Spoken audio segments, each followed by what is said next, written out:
Welcome to Norse Code, the #1 podcast for your Minnesota Vikings. I am your host and producer. My name is James Pagashnik. Thank you guys so much for listening. And on the other end of the tin cannon string, we have our analyst and co-host. You know him from numerous blogs and podcasts around the internet, most notably from theathletic.com. He is useful human Arif Hassan. Arif, how you doing tonight?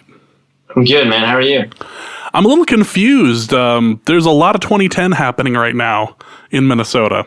And not all nostalgia, like throwbacks, are necessary or good.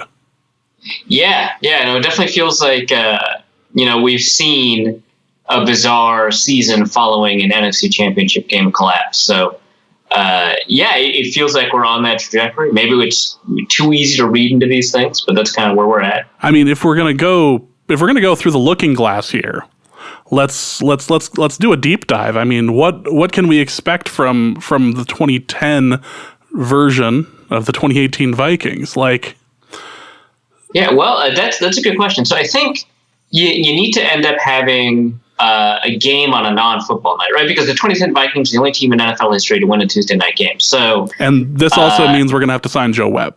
Yeah. So bring in Joe Webb. Put him in at receiver, realize because of an injury to a quarterback, you're going to have him play quarterback. That's fine. He knows the playbook somehow. And you play him at quarterback. Probably, I'm thinking Friday night. Maybe there's a freak snowstorm actually this Thursday. Pushes the game to Friday. Okay. That makes sense to me. I think, yeah. But if we're going to do that, there has to be some damage to US Bank Stadium, too, because they can't play the game in Minneapolis. They have to play it outside of it, whether it's in Detroit or at a TCF, I suppose. Right, yeah. So the Tuesday night game, that was in Philadelphia. So having the away game being the off game, right, on Friday, you got to do that. The damage to US Bank, that one's interesting. I don't think the roof is going to collapse. They made a big deal about it, actually, the roof not collapsing. So maybe the giant doors that swing open, maybe those become unhinged, right? They fall onto the field. Oh, yeah. Okay. Yeah. So then you have to consider TCF or Ford Field. That was a wonderful time in all of our NFL lives when whenever there'd be a bad weather game or something, everybody just wanted to give it to Detroit just to give it to Detroit. That was our way. That was the NFL's way of giving back to the community, was to give a game to Detroit on a day that they weren't using the stadium. Yeah, you're not using this. Come on. Get all the kids out here. It'll be fine. We'll reduced price tickets. It'll be great. And I think also to complete sort of the 2010, you need to bring in a legendary player who's no longer wanted by the team that he ended up thriving for. So instead of Randy Moss, of course, that is Adrian Peterson. Yep, it has to be Adrian at that point. Yeah. Adrian will probably trade a third-round pick for him, keep him for about 2 weeks, cut him. Yep, Bill Simmons is going to have to tweet something along the lines of Adrian Peterson to Minnesota, ? Yeah, right, yeah, exactly. And then I think we... he's got to get released, though, because he's got to complain about the food in Egan. So he's got to complain about the food at Winter Park. Or at Egan, at TCO Performance Center, because it's not like Winter Park. Exactly, yep. Yeah. And then, I don't know, I guess Kirk Cousins is a social media scandal, because that's like the updated version, right, of the text message scandal. Yeah. It's got to be a social media scandal of some sort. Yeah, he's far too squeaky clean on that, in this respect, so he's going to have some, like, weird downfall. Deadspin's going to have to, like, live off of this. Dusty's going to have to spend months trying to avoid pictures of Kirk Cousins' penis. Yeah, right. Actually, I think be really Kirk Cousins is if, you know how he's like really into the Tom Brady diet and whatever? Yeah. If he promotes an all-natural supplement that someone takes because of his promotion, they take it and they get like deathly ill because of it. Like that sounds like a very Kirk Cousins way to have that scandal. Or if they get popped for PEDs, like there has there's some part of okay, yep, I'm following you. Okay, right, yeah. So it's very Tom Brady diet sort of oriented. Kirk Cousins is kind of like disconnected from people kind of thing. Like that's perfect, I think. So instead, because I mean, no one was like surprised when they learned that like Brett Favre had a dick pic scandal. They're like, oh yeah, that makes sense. For Cousins, that would be really surprising. So it has to be something else. It has to be like, oh, he's peddling like an all-natural supplement that's not regulated by the FDA, and it turns out there's some dangerous stuff in it. Yeah, that fits. Yeah. It's causing people to go through to, there's too much like caffeine in it or whatever, and it's causing people to do the whole like, I'm so excited, I'm so scared. So yeah, I think that covers a lot of the 2010 disaster, right? So yeah, I think the sooner we just embrace this, the better off we're all going to be. So let's just take a moment and enjoy the retread of 2010. This will be fantastic.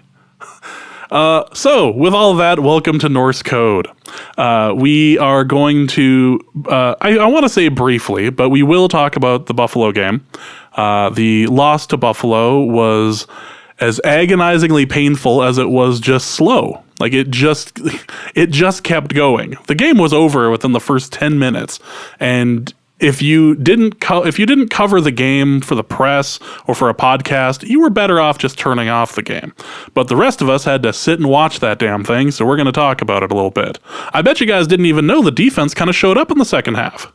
They didn't score any points with it or cause any real turnovers, but by God, they showed up, and that was more than a lot of us were expecting. So, if we just go by the score in the second half, we won. Just throwing that out there. We didn't cover, but we won. Right. So we'll be talking about that. This is actually going to be a double-length episode. We are going to also have an interview with Joe McAtee. He is from the Turf Show Times, and we will be talking about the Rams game on Thursday as well.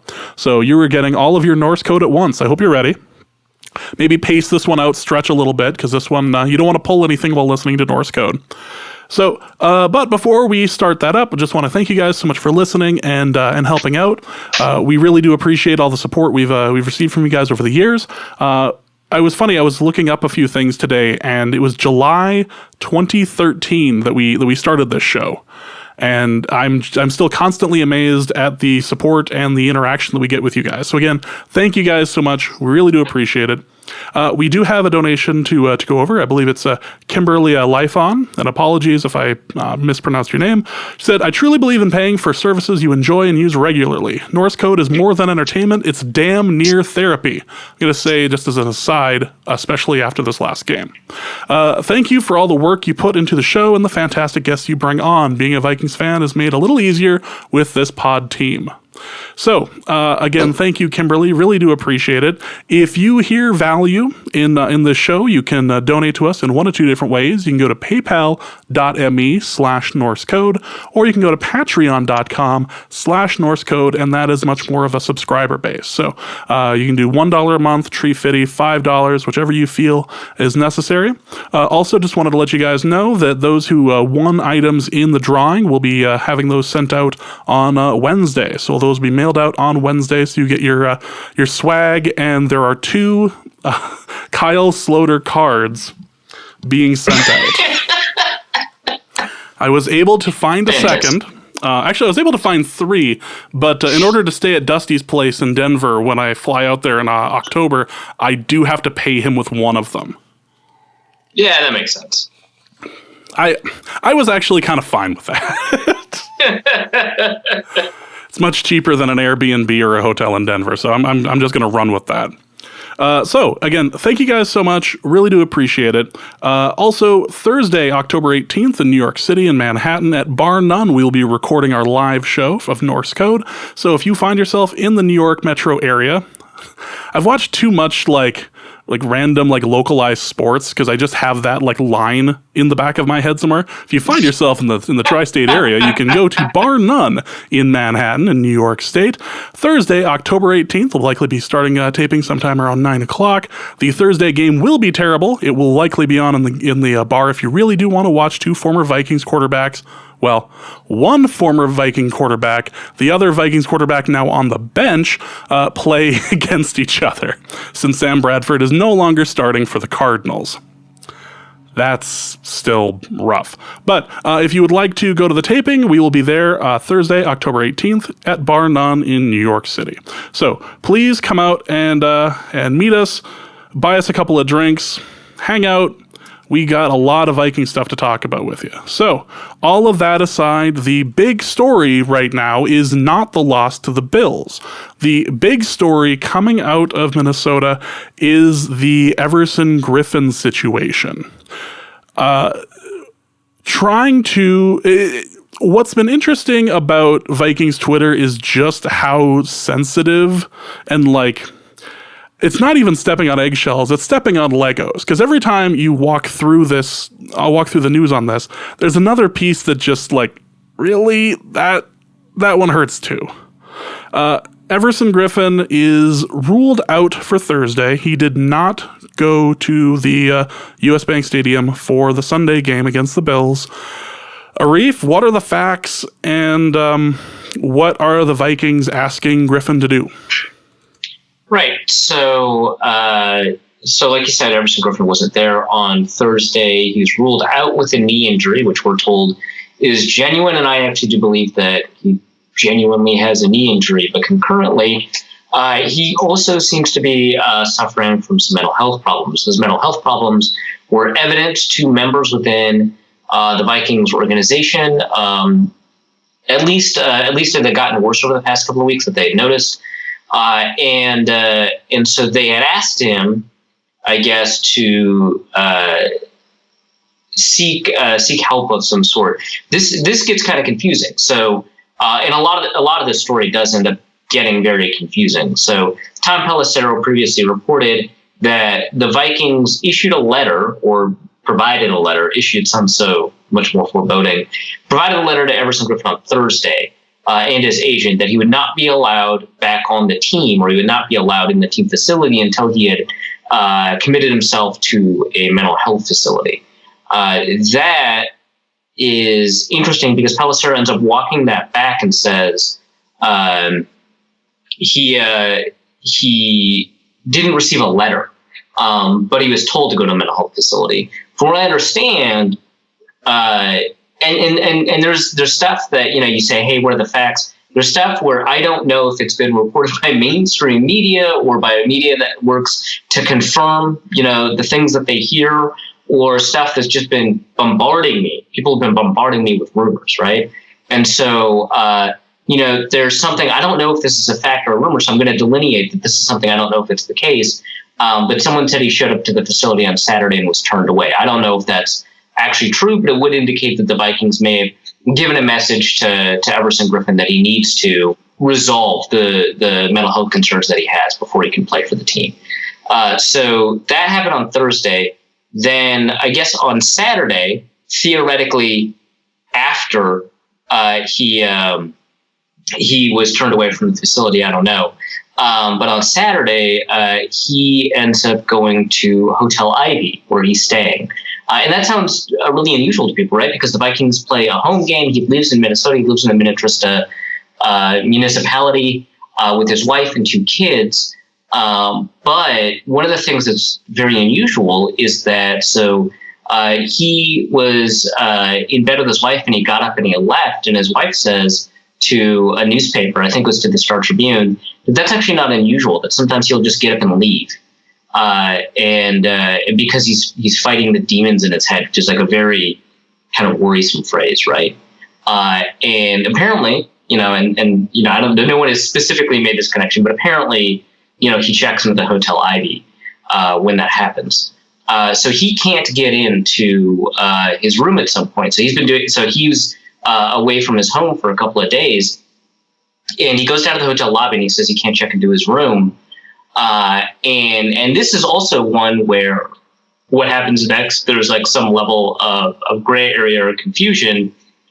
My interpretation is instead of my interpretation, I'll lay out the things that we do know. At one point, he had mentioned shooting someone. And also, at one point, he just lies on the floor of the hotel lobby. And also, after that, he leaves. Those are the things that we know. Now, the question of whether or not it's a threat is one that seems to be open to interpretation. So the Hotel Ivy did not file any charges. They say they're happy with the resolution of the situation. The Minneapolis Police Department, and then also there's also the Metropolitan Police Department and the Minneapolis Police Department. The Minneapolis Police Department list this incident, but they don't name an individual. They don't make an arrest. But the individual in question is Everson Griffen. I guess they didn't feel like a threat was made, but the characterization seems to be such that Everson Griffen was upset about not being able to get into his room and kind of casually mentioned something along the lines of, and this is just a paraphrase of like a rumor of a report, right? Something along the lines of, who do I have to shoot to get a room or something like that, right? But it seems like, so there was no gun that was seen. There's no gun that was, heard or otherwise indicated was on his person. And he didn't make any moves that indicated that he was serious in following through upon a threat. But he's upset about not being able to get back into his room. At some point, he leaves. There's another report that has not been confirmed by other reporters that he had called Les Pico, the executive director of player development, who also occasionally handles legal issues for Vikings. At one point, so this is a report that has not been confirmed by another source, that he calls Les Pico, and Pico arrives at the Hotel Ivy, and Griffen does not remember contacting Pico and dismisses him. Regardless, he ends up leaving the hotel.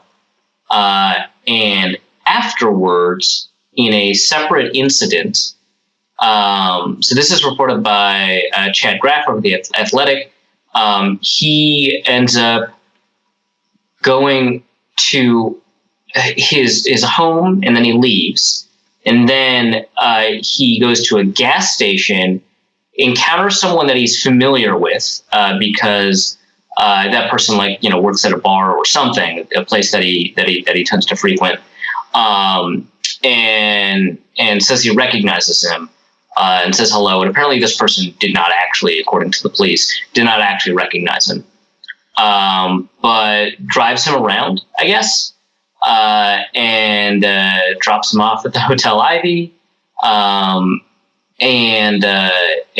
yeah, it's a very confusing timeline. Maybe this happens before, but he does end up going back to his place, and he leaves apparently shirtless, and finds his way over to Trey Waynes' house, where at some point he's like in the bushes, and a neighbor calls the police because there's like this suspicious shirtless person in the bushes of their neighbor's home.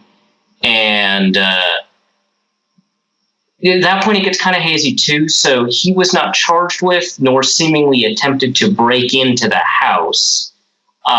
There's one report that he opened the door, wasn't attempting to break in, just like opens the door. But then he leaves for whatever, before the police show. It's not like he's scared by the police or anything like that, but then he leaves. At some point, the police do catch up to him, and he gets sent to the hospital in an ambulance. Partway through his trip to the hospital in the ambulance, he attempts to leave the ambulance. They have trouble restraining him, and he believes that someone is trying to kill him or shoot him. And the police have to arrive again and restrain him so that he can be transported to the hospital. He is still at the hospital per the most recent report that I've seen, and or at a mental health facility. From what I understand, it's the hospital, and maybe the hospital has a mental health unit or something like that.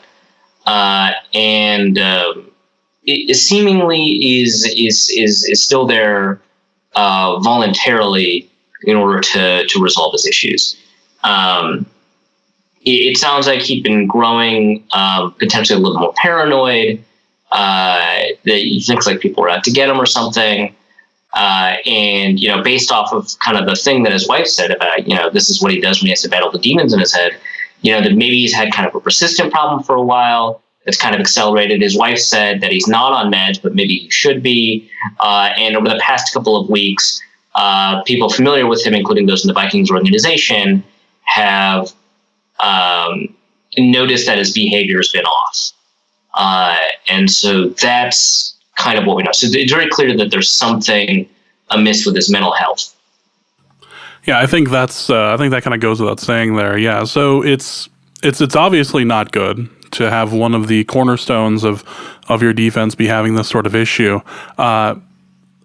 While all of this has been going on, and as the news has been slowly breaking about this, I just had, and this might just be a little bit of kind of an overreaction, but I just kind of felt like this was one of those like Alden Smith situations where it seems like this is the sort of thing that doesn't get better quickly. Like this is the sort of thing that typically ends up getting worse, and that's just pure speculation. But it just the name Alden Smith just screamed out at me while reading the beginnings of this, like, oh, so this is how it feels to be a 49ers fan when like one of your best defensive players in decades starts to needs to leave the team for some time.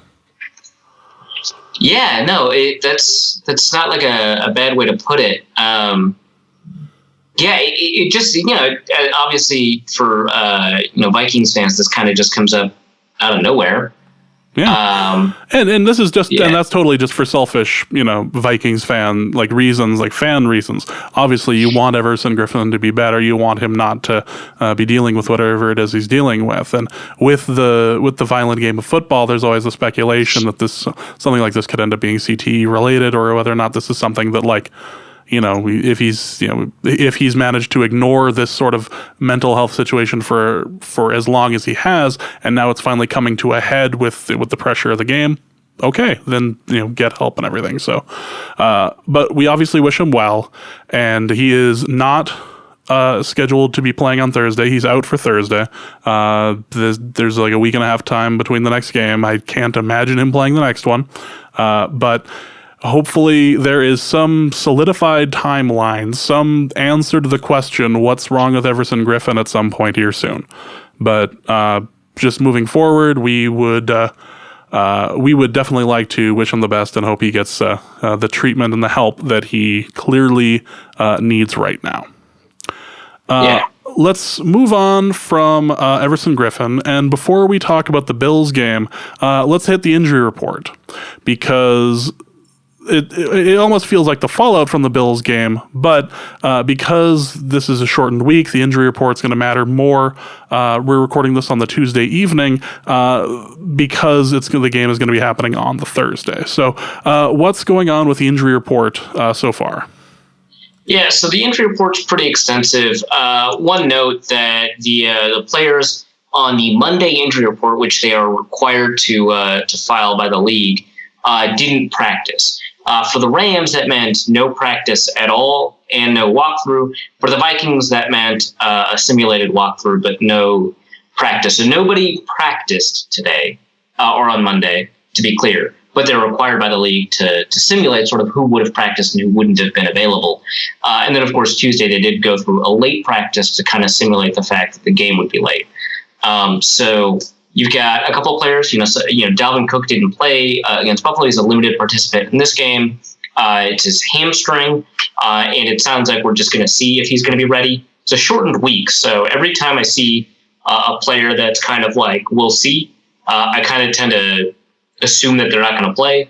But Cook did miss a game already, so he's got a little bit more rest than a lot of players on shortened weeks who are day-to-day. So we're not going to see him. Everson Griffen is out for the reasons we just discussed. Plus, he's still listed on the injury report for his knee. Other starters to look out for: Rashad Hill, his foot. He's a limited participant on Monday, in theory, and a full participant in practice on Tuesday. So that's something that's potentially something to watch out for. And that's going to be really important, actually, because the other tackle, Riley Reif, did not participate in practice on Tuesday. I do not think that he'll end up playing on Thursday as a result. This might also explain Reif's just historically poor performance against Buffalo. So Jerry Hughes is a very good player. Many years he's a Pro Bowl quality player. But Riley Reif is also a pretty good player.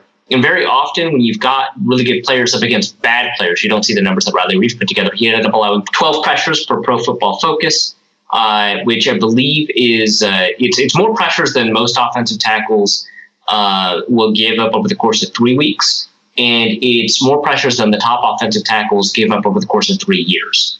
It was abysmal, right? And so maybe that foot injury played a role.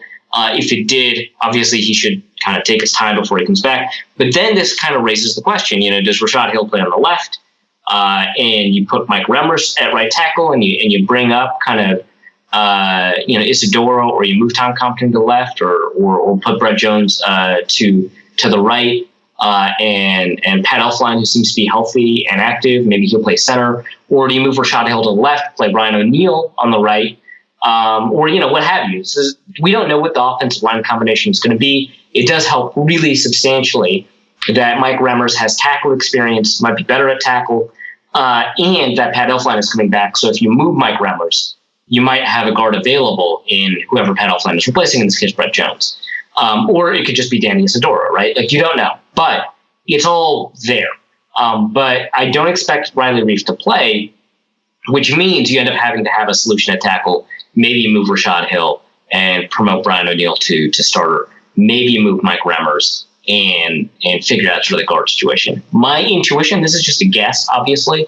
My intuition is, because they've been so committed to Hill when he's healthy, even though Brian O'Neill has played well when he's played, my guess is they'll move Hill to the left side and have Mike Remmers at right tackle and play Brett Jones at guard with Pat Elflein at center.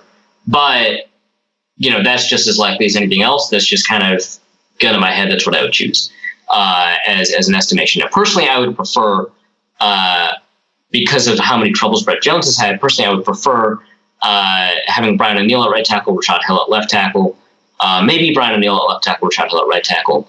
But having O'Neill play and then having the guard situation figured out, where the Vikings kind of determine whether or not they want Brett Jones or Mike Remmers. Personally, I think Brett Jones would end up being a better guard than a center, despite the fact that he has never actually played guard.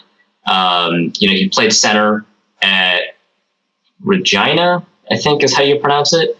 And then he played center at the CFL. Then he played center for the Giants. But I think one of the issues that he has is getting set immediately after the snap, which is not a problem, of course, if you're a guard. So we'll see kind of how that works for him. Personally, I prefer Mike Remmers as a backup swing everything, because he can play guard or tackle. Then you've got Brian O'Neill playing. So that's kind of the take on the injury report. Marcus Sherrill's still missing. He's got injury to his ribs. He didn't participate, so we're going to probably see Mike Hughes take some punts, and hopefully he'll make better decisions on those punts than he did on the kick returns against the Buffalo Bills. Other than that, Trey Waynes, limited participant on Monday, in theory, obviously didn't happen. Full participant on Tuesday. That's great to see, because we did see a lot of miscommunication when Mike Hughes was playing cornerback. The giant sort of 26-yard touchdown to Jason Kroom, for example, was one example of that. We also have Anthony Harris, limited participant. Holton Hill was on the injury report last week. He's a full participant this week. Tom Johnson showed up on the injury report today as a limited participant on the ankle. Hopefully that heals up. He's a depth player, so that's not as important. David Morgan, who I think the team was missing because it would have been nice to have that additional help in pass protection. He's been a limited participant because of his knee. It'd be nice to see him too. He missed the game. Like Dalvin Cook, it might be a situation where if he had played in the game and he was a limited participant, he would not be available for the Thursday night game. But now that he's missed a game, maybe he will be ready for the Thursday night game. So those are all the things to kind of bring together in terms of what that injury report ended up looking like. And it's worth noting that the Thursday night game is not necessarily something the players really want to be a part of anyway. Anytime that the Thursday night game is about to be played, I'm reminded of that wonderful article from I believe it was the Players Tribune, where Richard Sherman was talking about the grind for Sunday as opposed to the grind for Thursday, and just how different your body handles it. And so just looking at the injury report here, just like, oh, yep, that's going to be fun to deal with. That'll be fun to deal with. Yep, I bet they're not ready for this. They're not ready for this because their body hasn't had time to react to it. But Arif, the matchups this year are fantastic. Have you seen the matchups? I mean, nobody's going to play because they're all hurt, but the matchups this Thursday are fantastic. Are they allowed to have matchups this good? The matchups, James. The matchups, Arif. So, let's talk about the loss to the Bills, which is not a sentence I expected to be saying last week.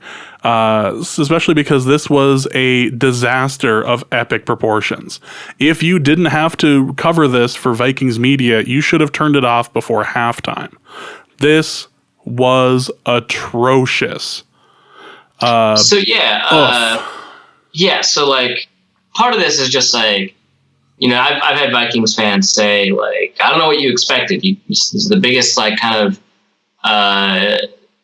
biggest point spread of the week. Of course, the Vikings are going to lose it, which I understand, right? Like it's the most Vikings thing ever. But at the same time, it's historic because this hasn't happened since 1995, where a team favored by 17 points at the close loses. And I don't think it happened since 1985 when the loss was by double digits, right? Like it truly historically, it hadn't happened in 20 years. And the impact of the loss hadn't happened in 30 years. Like they should build a monument to this in Buffalo. Like that's how historic this was. Yeah, it was historic, the loss.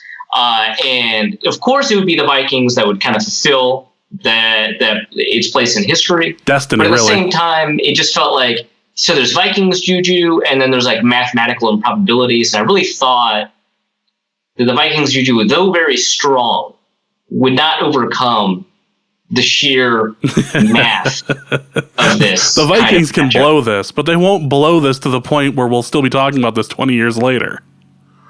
Yeah. But I guess it was abysmal. And they split the 6 points they scored when it didn't matter in the fourth quarter. Like, well, who cares, man? Like, no, that mattered. Those 6 points mattered because we hadn't been shut out at home since 61. Like 99 or yeah. Oh, 61? Yeah. It was, good God. Yeah. It was like since the Vikings were founded. The year, sorry, it might have been 62. It was the second year of the franchise.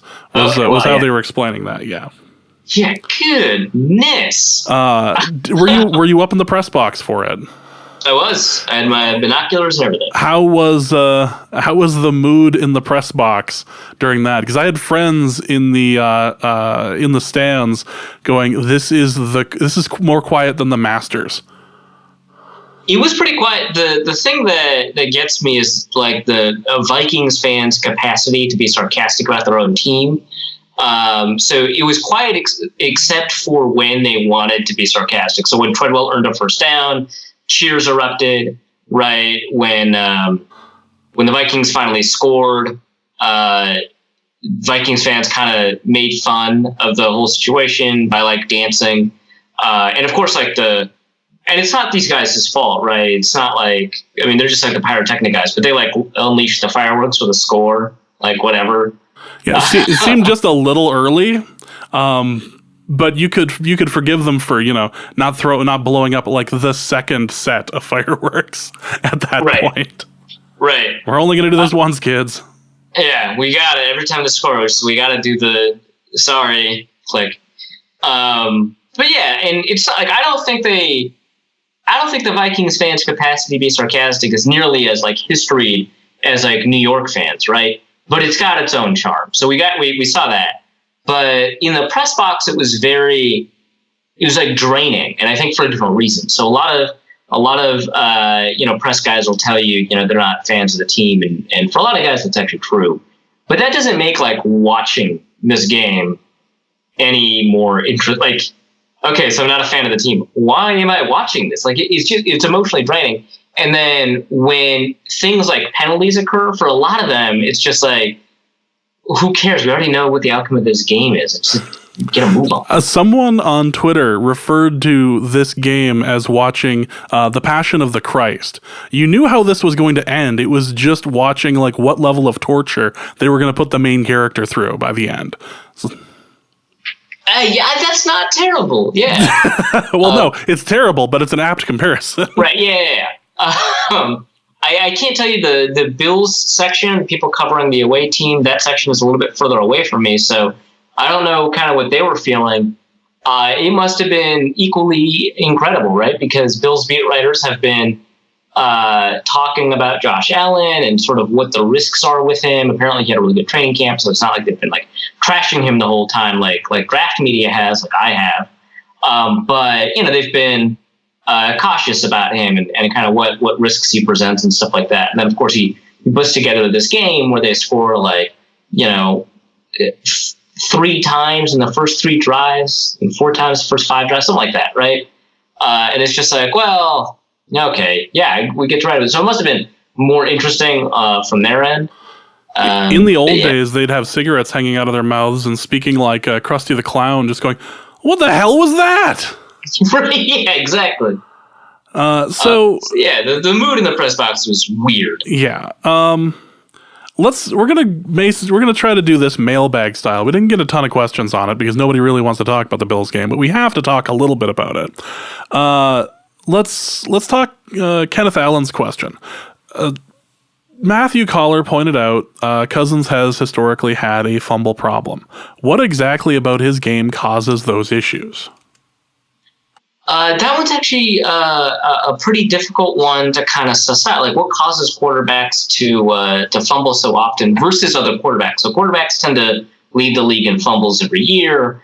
And Lorenzo Alexander, is a linebacker for the Bills, pointed out that that's the case probably because quarterbacks have a lot less awareness about ball security, right, than wide receivers or running backs when they turn into ball carriers. But Cousins is not like a huge runner. And in fact, a lot of the people who lead the league in fumbles are not necessarily like running quarterbacks. Like, a lot of them will run, right? So like Tyrod Taylor, I think, is on that list. He runs.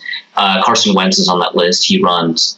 But Eli Manning is on the list. And it's like, yeah, Eli was kind of slippery early in his career, but I'm looking at 2015, 2017 statistics. He doesn't run that much. Jameis Winston, same thing, right? And I think a lot of it just has to do with kind of where you carry the ball and what your feeling of pressure is on your backside. So if you can't see kind of backside pressure coming and then you cock your arm to throw, the ball is exposed, right? Someone like Tom Brady, who doesn't fumble the ball all that often in the pocket, slides up against that pressure kind of naturally. You just kind of have to get a feel for it. And so he moves away, or he can change his release. Matt Stafford is like famous for changing his release based on the circumstances around him. And so he'll change kind of where the ball is, mostly to angle it against kind of defenders, but also in response to kind of the pressure that's around him and kind of where defenders might be able to access. And for some players, Peyton Manning, Phillip Rivers, the release is so tight and so short that the ball isn't really exposed. The ball doesn't go back that far.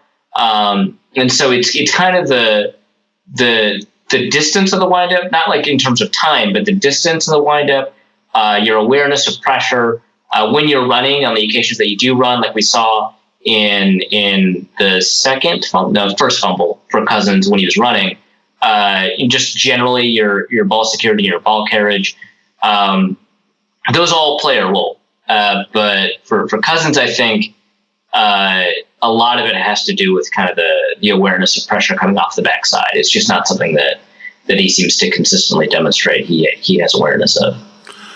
So we talked about the first fumble. What exactly happened on the second? Well, I think that was it. Like, so the first fumble was off a scramble where it just got poked out. I think the second one, I think it was someone coming off of, just going off my memory.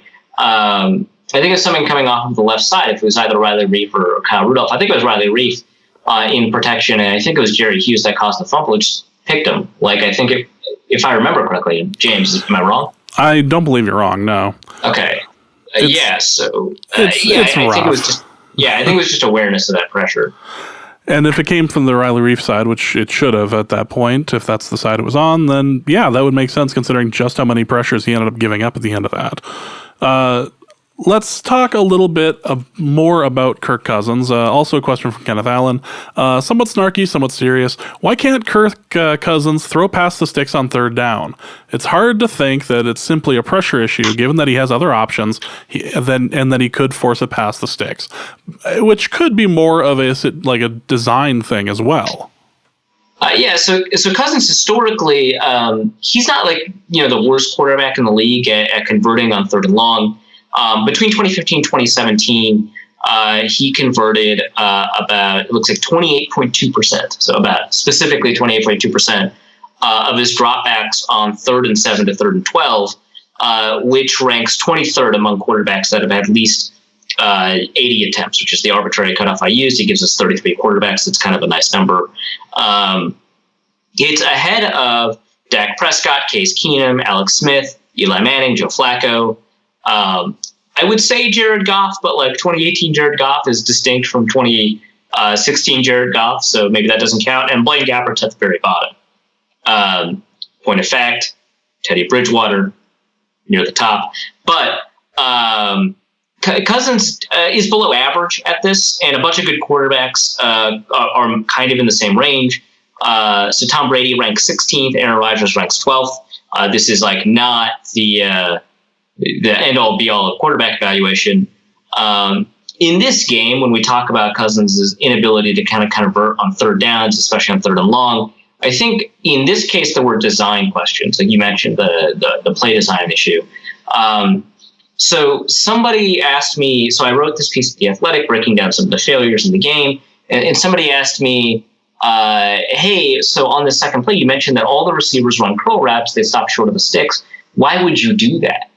And I told them, well, actually, there's actually like a reason that you'd want to do that, right? It's because the defenders are posted at the sticks, and if you trust your receiver's ability to get yards after the catch, that's something that you should be comfortable doing, throwing them a couple of yards short and then letting them kind of turn and move out. But the problem in this specific instance, which I didn't do a very good job of detailing in the article, is that there was no yards after catch room, and the receivers were all bunched together when they ran those routes. And so the defenders were bunched together, and there wouldn't have been your ability to run after the catch, which is indeed what happened. It was a short throw to Adam Thielen, who caught it, I think, 5 yards from the line of scrimmage. It was like 3rd and 7, and he gets tackled before he can convert.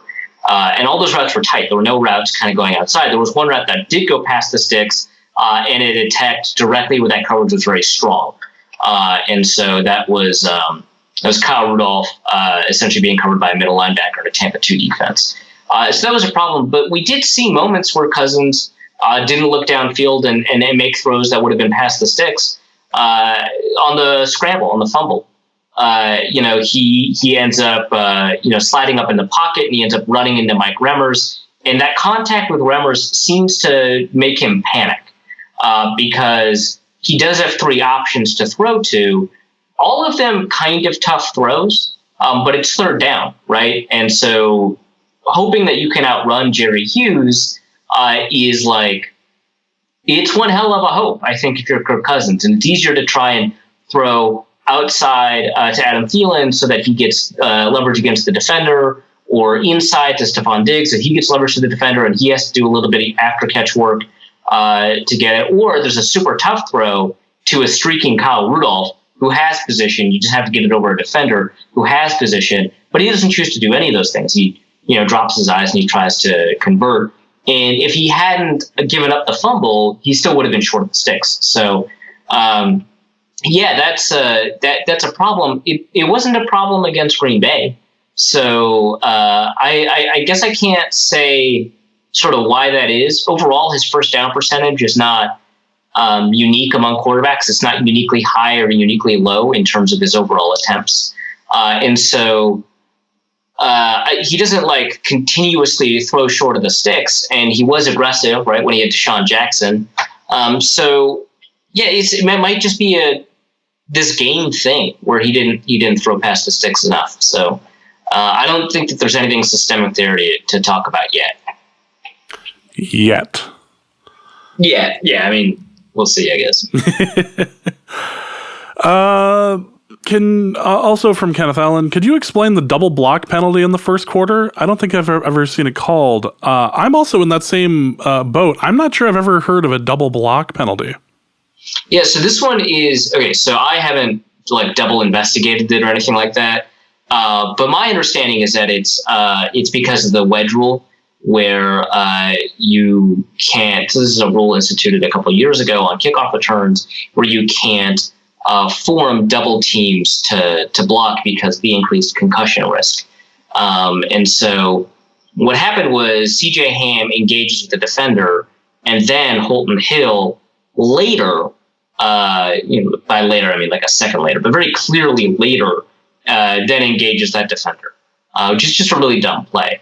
But it is not allowed on kickoff returns, specifically kickoff returns, because I guess a double team block on kickoff returns when people are running full speed downhill, that's probably more dangerous than a double team in the trenches or something like that. So yeah, my guess is that it's because of the wedge rule, and if it's not, it's because of the kickoff rules they instituted this year to prevent concussions on kick. It's one of the two, but they're both relatively recent rules. So Kyle Slavey says that he stopped watching after the first quarter. Is it worth ever watching again? And was there anything interesting to watch? Which might as well just open up the whole can of worms for the rest of the game. Likely you watched everyone listening watched at least the first quarter. Let's talk about the first and second quarter a little bit, because that seemed to matter more than the rest of the game. What went wrong? Was this not planning for Buffalo at all? Was this overlooking them? Was this just a new game plan? Or was this that Josh Allen is the second coming? So that's a really good question. I broke this down at The Athletic a little bit, but it is important, I think, to answer some of the sub-questions. So I think first, just because I've been having this argument a ton with people on Buffalo Bills Twitter, is I don't think Josh Allen did anything necessarily all that special to beat the Vikings, which is even more disheartening, right? Because he has a ton of physical skills, and he has the ability to fit these throws into super tight windows. He can become, with kind of the right development in other areas, the kind of quarterback that can throw undefendable passes, right? And if that happens, that's something that I think is easier to swallow in terms of if you're like a defense or a fan of the defense or whatever.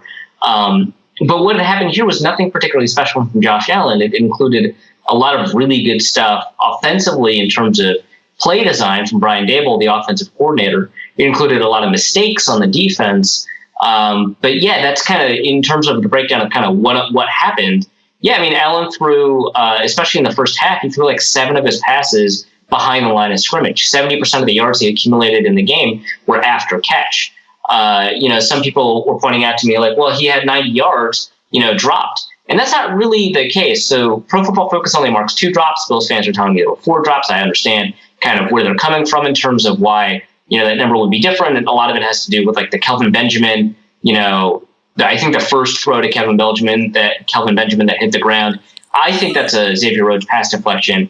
And I didn't get the benefit of replay, but I said live that it was a Xavier Rhodes pass deflection. A bunch of people tweeted at me it was a drop. I ended up watching it back on the broadcast. I think it's a pass deflection. Yeah, there were a couple of little things like that. Not to mention the fact that when he was open, Kelvin Benjamin couldn't catch a cold. Right. Yeah. Exactly. He drops one in the end zone, right? And then someone else was pointing at the Ramon Foster drop deep, which that sucks. It was a little underthrown, but it's a drop ball, and so that's mostly on the receiver.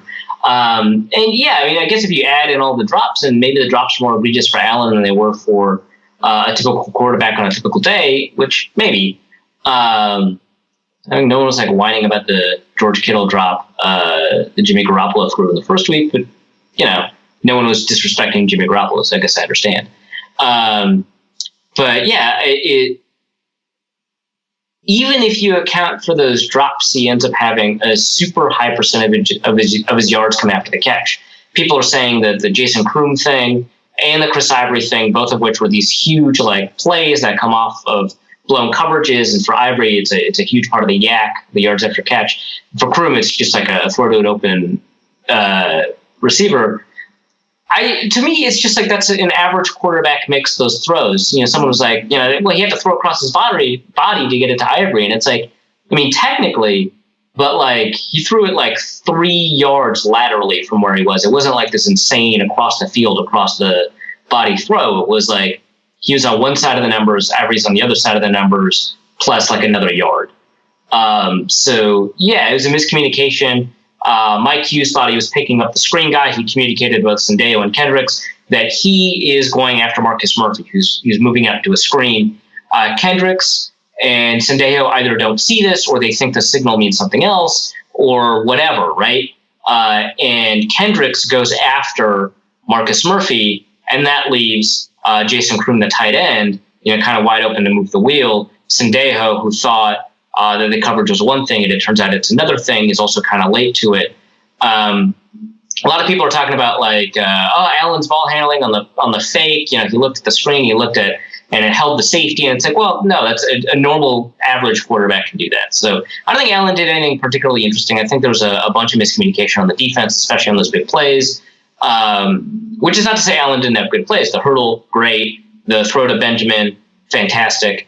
But mostly it was just like dink and dunk stuff, which it was not how he played in college, and was not how he played the first 2 weeks. So to see this as a criticism, if I was a Bills fan that wanted to believe in Josh Allen, I would agree that this is like another example of a guy who hated Josh Allen before the draft, which I did, trying to maintain my bad grade on Josh Allen, especially because like the criticism earlier was that he takes too many deep shots, and now suddenly, he's throwing, behind the line of scrimmage. But, I get it if you're a Bills fan, but for me in this game, he didn't do a ton. As it was, what went wrong, I think mostly has to do not just with the fact that there were turnovers, but those turnovers occurred on a short field. Plus, in addition to that, you've got this 31-yard punt from Matt Wild, who had previously been performing really well because the punt block earlier was not his fault. This 31-yard punt, it ends up being a 21-yard punt because of a penalty. I think that one was on Eric Wilson. You get a bunch of short fields for Buffalo. They turn two of them into touchdowns and another one into a field goal. And while I don't think that means the defense is absolved, they played below average, right? They're usually normally a very good red zone defense. In the first drive of the game, of course, was like, there were 30 penalty yards, right? And so, again, that doesn't absolve the defense, but it does, I think, give it context that when you throw in the fact that the defense did extremely well in the third quarter, I would say kind of on the list of units that I would blame, it goes 1 offense, 2 special teams, 3 defense, because of how well the defense played. If you think about it, the Vikings had an opportunity for a 27-point comeback, which itself also would have been historic, but the Vikings also scored 22 points in a quarter against Green Bay, so we know it's possible. It happened last week. So how does a comeback like that occur when you're already down 27, right? Because they didn't need to score 22, they needed to score 10, but then they gave up like 12 points. I didn't completely give up hope until the beginning of the fourth quarter, which is exactly. really... I was kind of the same way. Yeah, it's really weird, right? It's a weird thing for a Vikings fan to say, like, we're not out of it. Fourth quarter, 15-minute mark. Yeah, I think we're screwed. Yeah.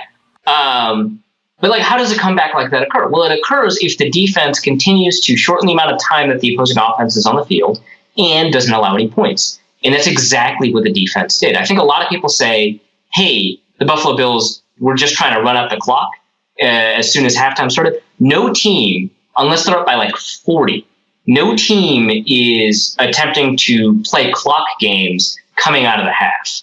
Every team is attempting to convert third down to put 1 points on the board until you have like 40 points on the board. And Buffalo's play calling indicated that. They threw on first down, right? It's a team where you've got a rookie quarterback against a really good defense that at any point can generate a turnover and potentially swing the game.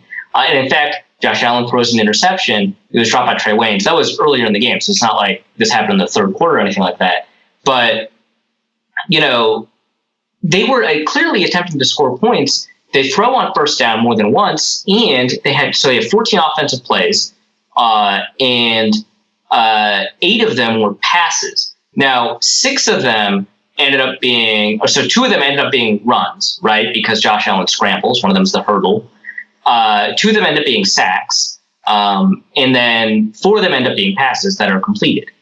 So it's 8 called plays and then 6 called run plays. So if they're attempting to run out the clock, they're not play calling like it.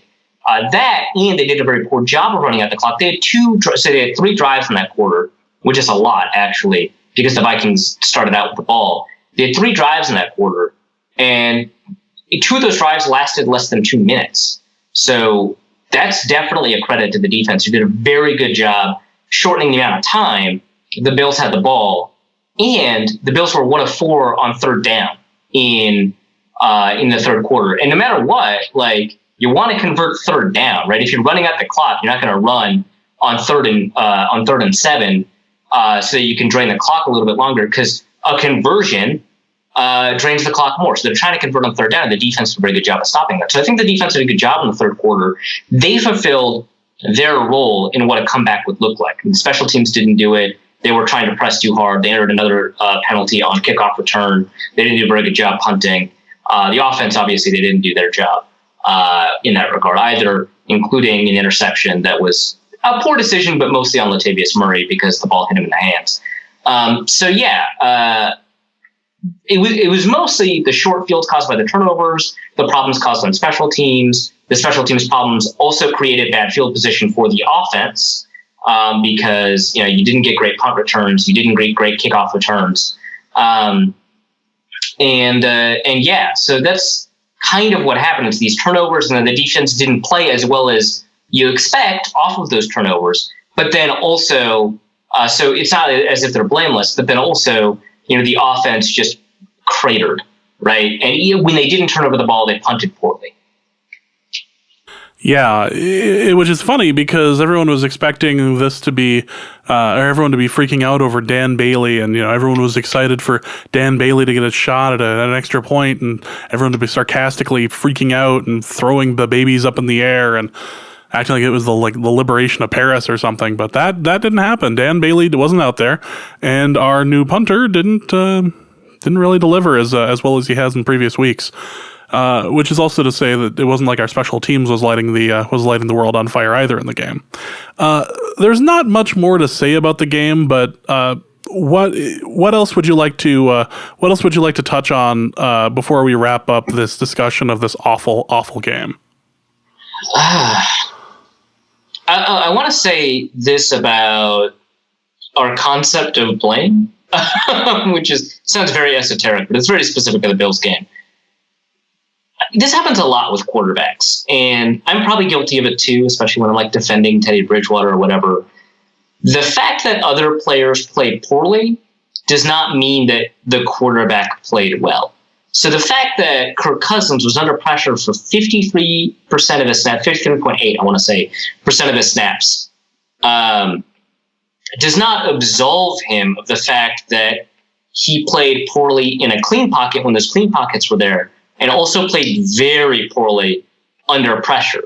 You don't get a pass on dropbacks under pressure. It just changes the context and maybe changes the bar for evaluation. So it kind of lowers the bar, right? Because pass rating drops around 30 points under pressure, I think. That's a lot, right? You're more likely to throw interceptions. You're more likely to dump it off, throw short, more likely to throw an incomplete pass, less likely to throw a touchdown. All the reasons that passer rating are affected, all of them are impacted by the fact that pressure exists. But if you throw below that threshold, you deserve criticism for how you're performing under pressure. And he did a very, very poor job under pressure. He also did a poor job under a clean pocket. That doesn't mean he's primarily at fault for the loss, but it does mean he shoulders a pretty significant burden of the blame. I don't think there's any one unit or player that shoulders the majority of the blame for the loss. But I would say if you were to rank them in terms of units, the plurality of the blame goes to the offensive line. And then after that, you could say special teams kind of as a whole. And then after that, probably Kirk Cousins. And then after that, the receivers, because, in a few instances where the receivers had opportunities, they didn't, perform in those opportunities. And that includes Tyler Conklin and Latavius Murray and so on. And then, the linebackers, and then the secondary, and then the defensive line, who played really well, actually. Yeah. So that's going to be it for the discussion on the Bills game.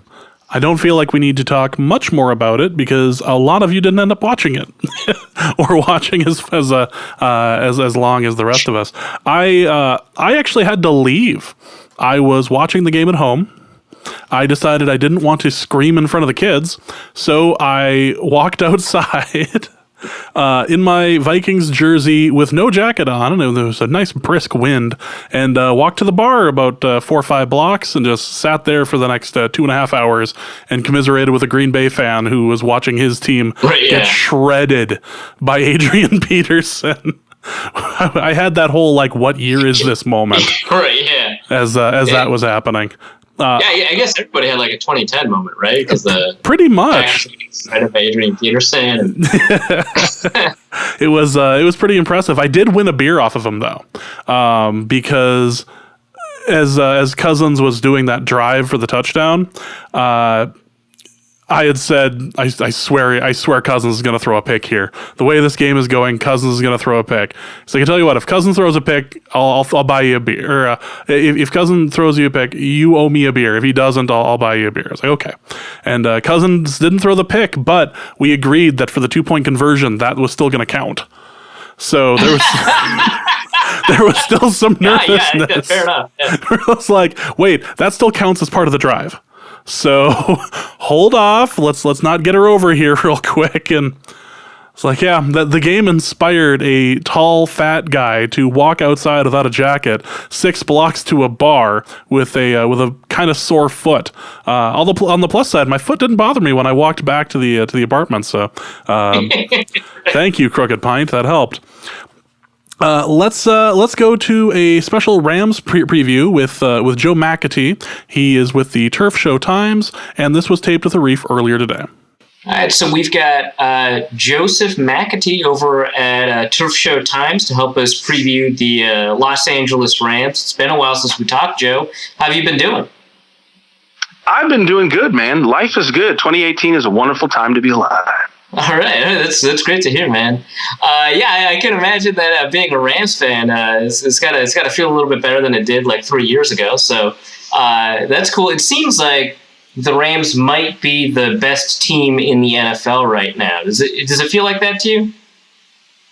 I believe I said 2018 is a nice time to be alive, Arif. I meant it.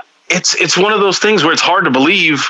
Looking across the power rankings today, every single one I had the Rams at number 1, and that doesn't seem, any less than feasible for the way they're playing right now. They look where they can do a lot of different things as a football team in all 3 facets. And when they get them clicking, and they went a 6-quarter stretch where they didn't give up a single point. They looked phenomenal on offense, and you could argue that special teams has been the strength of the teams ever since John Fossil took over as special teams coordinator. So it's a really fun team. It's a fun time to be a Rams fan, no doubt.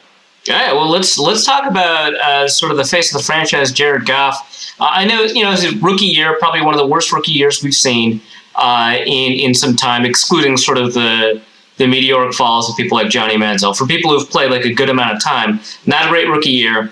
Sophomore year, really great numbers. I think a lot of people had a lot of questions about whether or not that sophomore year looked real or not. Whether or not that's true, this third year, I think he's shown pretty significant improvement. Really great ball placement, really aggressive throws at times. Even if he's not throwing deep all that often, it looks like he's throwing into tight windows a ton. What do you see from Jared Goff? I mean, it's tough. The one thing that I said last year before he actually turned, I guess you could say he turned his career around given how bad his rookie year was. And the thing that I even leaned on this year, as excited as Rams fans were for him, is that he's still in the nascency of his career. He's only started, I think, now 25 regular season games. He started 1 playoff game. He's 23 years old. If this is a guy that's going to play 12, 15, double-digit years in the NFL, this is the very, very, very early parts of his career that we're not really going to talk about a lot when he gets towards the end. And it's just one of those things. We're not even halfway through his rookie contract. As assuming the Rams pick up the 5th-year option, that'll be his 2020 season.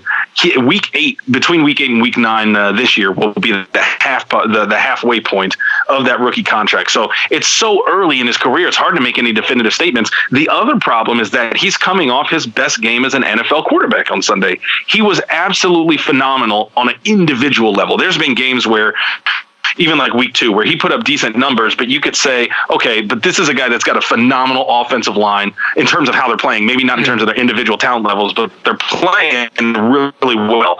Sean McVay as a head coach is obviously lights out. You've got Todd Gurley, Brandon Cooks, Robert Woods, Cooper Kupp. There's everything you want as a supporting cast to be able to put a quarterback in a position to succeed. That wasn't the issue on Sunday. On Sunday, it was a Jared Goff performance where, like you said, he was throwing balls into tight windows. He had a throw to Tyler Higbee down the sideline, a throw to Robert Woods over the linebacker and underneath the safety, where he was making throws that we haven't seen Jared Goff make before, that we haven't seen Jared Goff really try to make. So it's one of those things where, as young as he is, and the recency bias of this last game, I want to try to be careful with any hyperbole, but you got to say that you like the skill set and the trajectory. There's everything around him to succeed. It's hard not to be excited for him over the next couple of games, and obviously over the next couple of years. Yeah, really measured approach, I think, coming off of a phenomenal game. So really appreciate that. I'm trying my best. I don't want to throw him all the way. Right. The hesitancy is only because you want to be able to say, no, this kid looks like a top 5 quarterback, because he does. But I'm trying to go the measured route and be even keeled about it. Well, let's put that to the test a little bit. Put a number on him. What rank quarterback? You don't have to list who's above him or who below him, but just like what's your feeling on where he ranks among quarterbacks in the NFL? Yeah, I mean, going into the season, going into these last couple of games, I would have put him somewhere between 12th and 16th. And the only reason is if you judge him based on this last weekend being the kind of AA plus performance, we've never seen that before. We haven't seen many games close to that. It's not that he's not capable of it, whether you look at his physical skills or just kind of the he's got there, but he hadn't really put it together in a performance, let alone one late in the season or even in the postseason. This is the first time he's put it together, and it was in a week 3 regular season game. He's just going to have to bring that out more often. He's going to have to bring it out late in games. The Rams have had so many blowouts and haven't had a lot of bad performances where they needed Jared Goff to rescue them late to ascribe to him the kind of performances Aaron Rodgers week 1, right? When he gets that comeback, you say, well, of course he did that. He's Aaron Rodgers. Nobody says that about Jared Goff because he's never done it.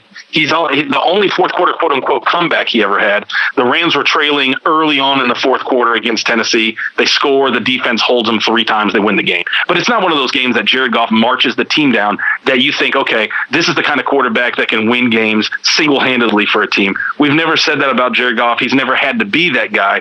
He's probably going to have to step up and be that guy at some point late in the season or the postseason over the next couple of years.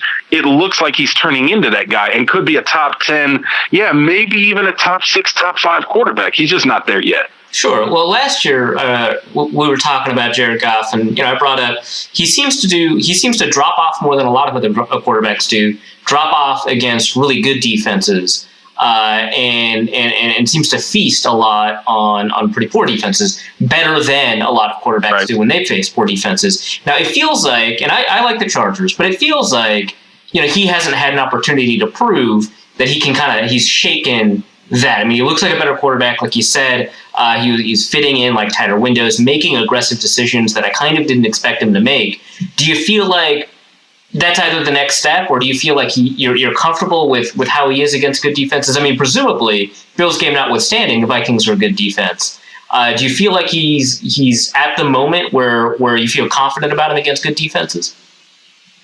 I think that's to be determined, right? I mean, you talked about the aggressiveness. That hasn't been the MO for the Rams offense. They've been pretty risk averse, if only because there was no real reason to be that aggressive. If you saw the throw to Robert Woods that he fit in between 2 defenders, that's not the kind of throw that he would even attempt to make over the course of his career with Sean McVay. And the reason why is you don't need to force it, right? You've got, if Robert Woods is that closely covered and you've got time to throw, you can go through your progressions. You can dump it off to Todd Gurley. You've got other downs that you can go to pick up a first down. There's way too much versatility to this offense to have to say, like some teams do, we've got to make a play with this guy right now. You don't have to do that with Robert Woods in that situation. So I don't know. Maybe this is, one of the things that Sean McVay talked about a lot this offseason is that they were going to ramp up the complexity for Jared Goff.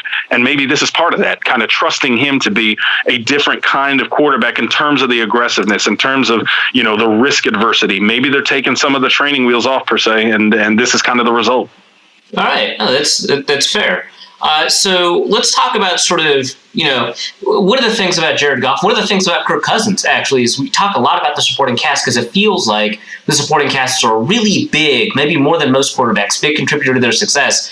The Vikings haven't been able to put sort of all of those pieces together. The Rams seemingly have. And let's talk about those guys up front. I believe the offensive, Pro Football Focus says the offensive line itself hasn't given up a sack this year. So maybe some running backs, maybe some tight ends, maybe Goff himself. But the offensive line itself hasn't given up a sack. PFF has you, in terms of pass blocking efficiency, not in terms of grade, but pass blocking efficiency, number 1, Andrew Whitworth, number 6, Rob Havenstein, I think tied for number 6 among guards, or the 2 guards, Austin Blythe and Roger Saffold. John Sullivan, former Viking, interestingly, kind of the quote-unquote weak link, 20th in pass blocking efficiency among these offensive linemen. And one, I think, additional note I want to put in there, heading into the Chargers game, Jared Goff was leading the league in play-action passes, just like he did last year, at 41%. It's the highest I've ever seen. After the game, it dropped down to 36%. He's still leading the league in play-action passing. Do you think those two are related, where, hey, you've got this talented offensive line. Andrew Whitworth is one of the greatest tackles to have played the past decade, especially from a pass-blocking perspective. But you've got this good offensive line, but it feels like, do you think the play-action passing component has also been a big part of that success? Without a question. And I think you'd have to throw in Todd Gurley in there too, because you got to have somebody viable enough to draw the focus of the defenses in a sincere way. And then Jared Goff sells it well. It's one of those things where it's all of the above. It's Jared Goff, it's the offensive line, it's Todd Gurley, it's the play call timing. A lot of times the Rams don't go to the play action real early. They wait to set up the run. Against Arizona, they had to, sacrifice a couple runs into 7-8 man boxes because Arizona was overloading against Todd Gurley. The Rams ran it anyway. It wasn't overly successful. They only pick up 2-3 yards, and the output wasn't necessarily tied to the yardage. It was more to tell Arizona that they were going to be willing to run it, and that viability was what sold the sincerity of the play action that opened it up on the 3rd and 4th drives. So you can credit, I think you have to credit everybody involved, the coaches for timing those play action passes when they are, the offensive line for making sure that they're doing a good job keeping guys clean, and then Jared Goff and Todd Gurley being as good as they have been. Do you think there has been a genuine improvement of that offensive line? Like, it was pretty good last year. It feels like they've been performing better this year. Do you think that sort of the talent level has improved? Well, the only talent change is Austin Blythe. So Jamon Brown was suspended for the first 2 games, and they picked Blythe to come in at right guard. He's been really good. So it's hard to think of a talent shift when it's all the same guys. The other 4 guys year, and Andrew Whitworth and John Sullivan are not the youngest guys, so it's not one of those factors where they're getting better as their NFL careers are starting. I think it's just a good place performance wise. They've hit a nice groove where they're playing really, really good football, and getting enough done in the run blocking as well. I mean, you highlighted the pass blocking, but I think the run blocking's been really strong too. It's just it seems to be one of those things where everything's clicking, and I mean, when you get an offense like this and an offensive line playing the way they are, you kind of can't do any wrong, and it's impressive to see everything come together. But yeah, there's no real there's nothing negative you can really say about the performance right now. In terms of the talent, I don't know, but maybe it's one of those things where the coaching staff is getting the most out of the talent that they have, and maybe that's the more impressive part for the offensive line than being all that naturally gifted. Well, fair enough. How would you sort of describe the running game? Do they like, a lot of these zone runs? Are they more of a gap kind of running scheme? Do they try to go to the outside a lot, try to stay on the inside? Do they rely on misdirection? How would you characterize it? Yeah, so it's definitely inside first and foremost, but there's a ton of misdirection. The Rams have used a lot of sweep action, what people are calling ghost action this year. What's interesting was last year when the Rams would use it, everybody ascribed that to the existence of Tavon Austin on the roster, and that was just Sean McVay finding a way to keep Tavon Austin involved. Well, the Rams traded him to the Dallas Cowboys during the draft, and the jet sweep, ghost sweep action is still there, and it's working really well. They've used it with Todd Gurley. They used it with Robert Woods. They've used it with Brandon Cooks, and it's taking a lot away from defenders. I know Bart Scott had a little bit to say about it on Fox Sports this week, and talked about how easy he would find it to stop, but it hasn't been easy for the 3 teams the Rams have faced. What's been interesting about the run game to this point, though, is that oftentimes last year the Rams had to go heavy into the run just to take advantage of Todd Gurley and to establish some things that they couldn't get going in the passing game. That's not the case this year. They've largely used the pass to open up the run outside of early in that Arizona game I was talking about.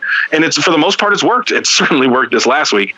But we haven't seen the big kind of Todd Gurley as a running back performance that we got last year, where we got a handful of them, half a dozen of them. We haven't had one yet. I know he topped 100 yards this last week, but a lot of that was when they were just running out the clock at the end of the fourth quarter. I think going into the fourth, he had like 40 yards or something. Todd Gurley hasn't had those dominant Todd Gurley performances, and the reason why is simple. They haven't needed him to. They haven't needed the run game to be that consistent 4-quarter running game to this point in the year. We'll have to see. Maybe that'll be part of the game plan against you guys, because the Vikings defense is that strong. But to this point, it's been a pass-first offense. One of the things that I remember last year about Todd Gurley kind of exploding onto the scene is that a lot of people were talking about, they finally found a way to put Todd Gurley in space. He's really great in space. Find a way to put him in space. And you're bringing up that they're running him inside a lot. Do you think that he is just that capable kind of everywhere? Do you think that he's kind of more well-positioned to do well on the outside, but the scheme would kind of want him to play on the inside? Do you think that he's actually really good between the tackles? Or do you think even it could be like a Christian McCaffrey deal where maybe he wasn't actually all that good between the tackles before, but now through an offseason of gaining weight, adding power, whatever it is, he is better on the inside? How would you characterize the inside versus outside versus space or whatever performances of Todd Gurley? Yeah, I think last year was the year where we saw him really make a jump as an inside runner. And I think part of it was just faith in his offensive line. Because, you go back 2015, 2016, those offensive lines just weren't giving him much to work with. And I think, especially if you go back to 2016, I think he was losing the willingness to trust blocks and to have the patience for things to develop. And the thing is, I don't know that you can discredit him for that, because there was no reason to have faith and patience. There wasn't anything developing there. But I think it took him a little bit through 2017 for him to figure out that, okay, this is going to be a component of my game that I can build on. And it took him a little bit for that to happen. But by the middle of last season, I think that's where we saw him make a jump as an inside runner. I think the difference is, A, you can work him downfield, but B, the Rams have probably the best screen game in the NFL. And that's where Todd Gurley has really been so effective in space, is when the Rams, especially when they start soaking up pressure, when teams are getting desperate to try to shut down the pass, the Rams have been really, really successful at calling the screen at the right time when pressure's coming, and then just dumping it over the top, and you get Gurley in space with a couple blockers.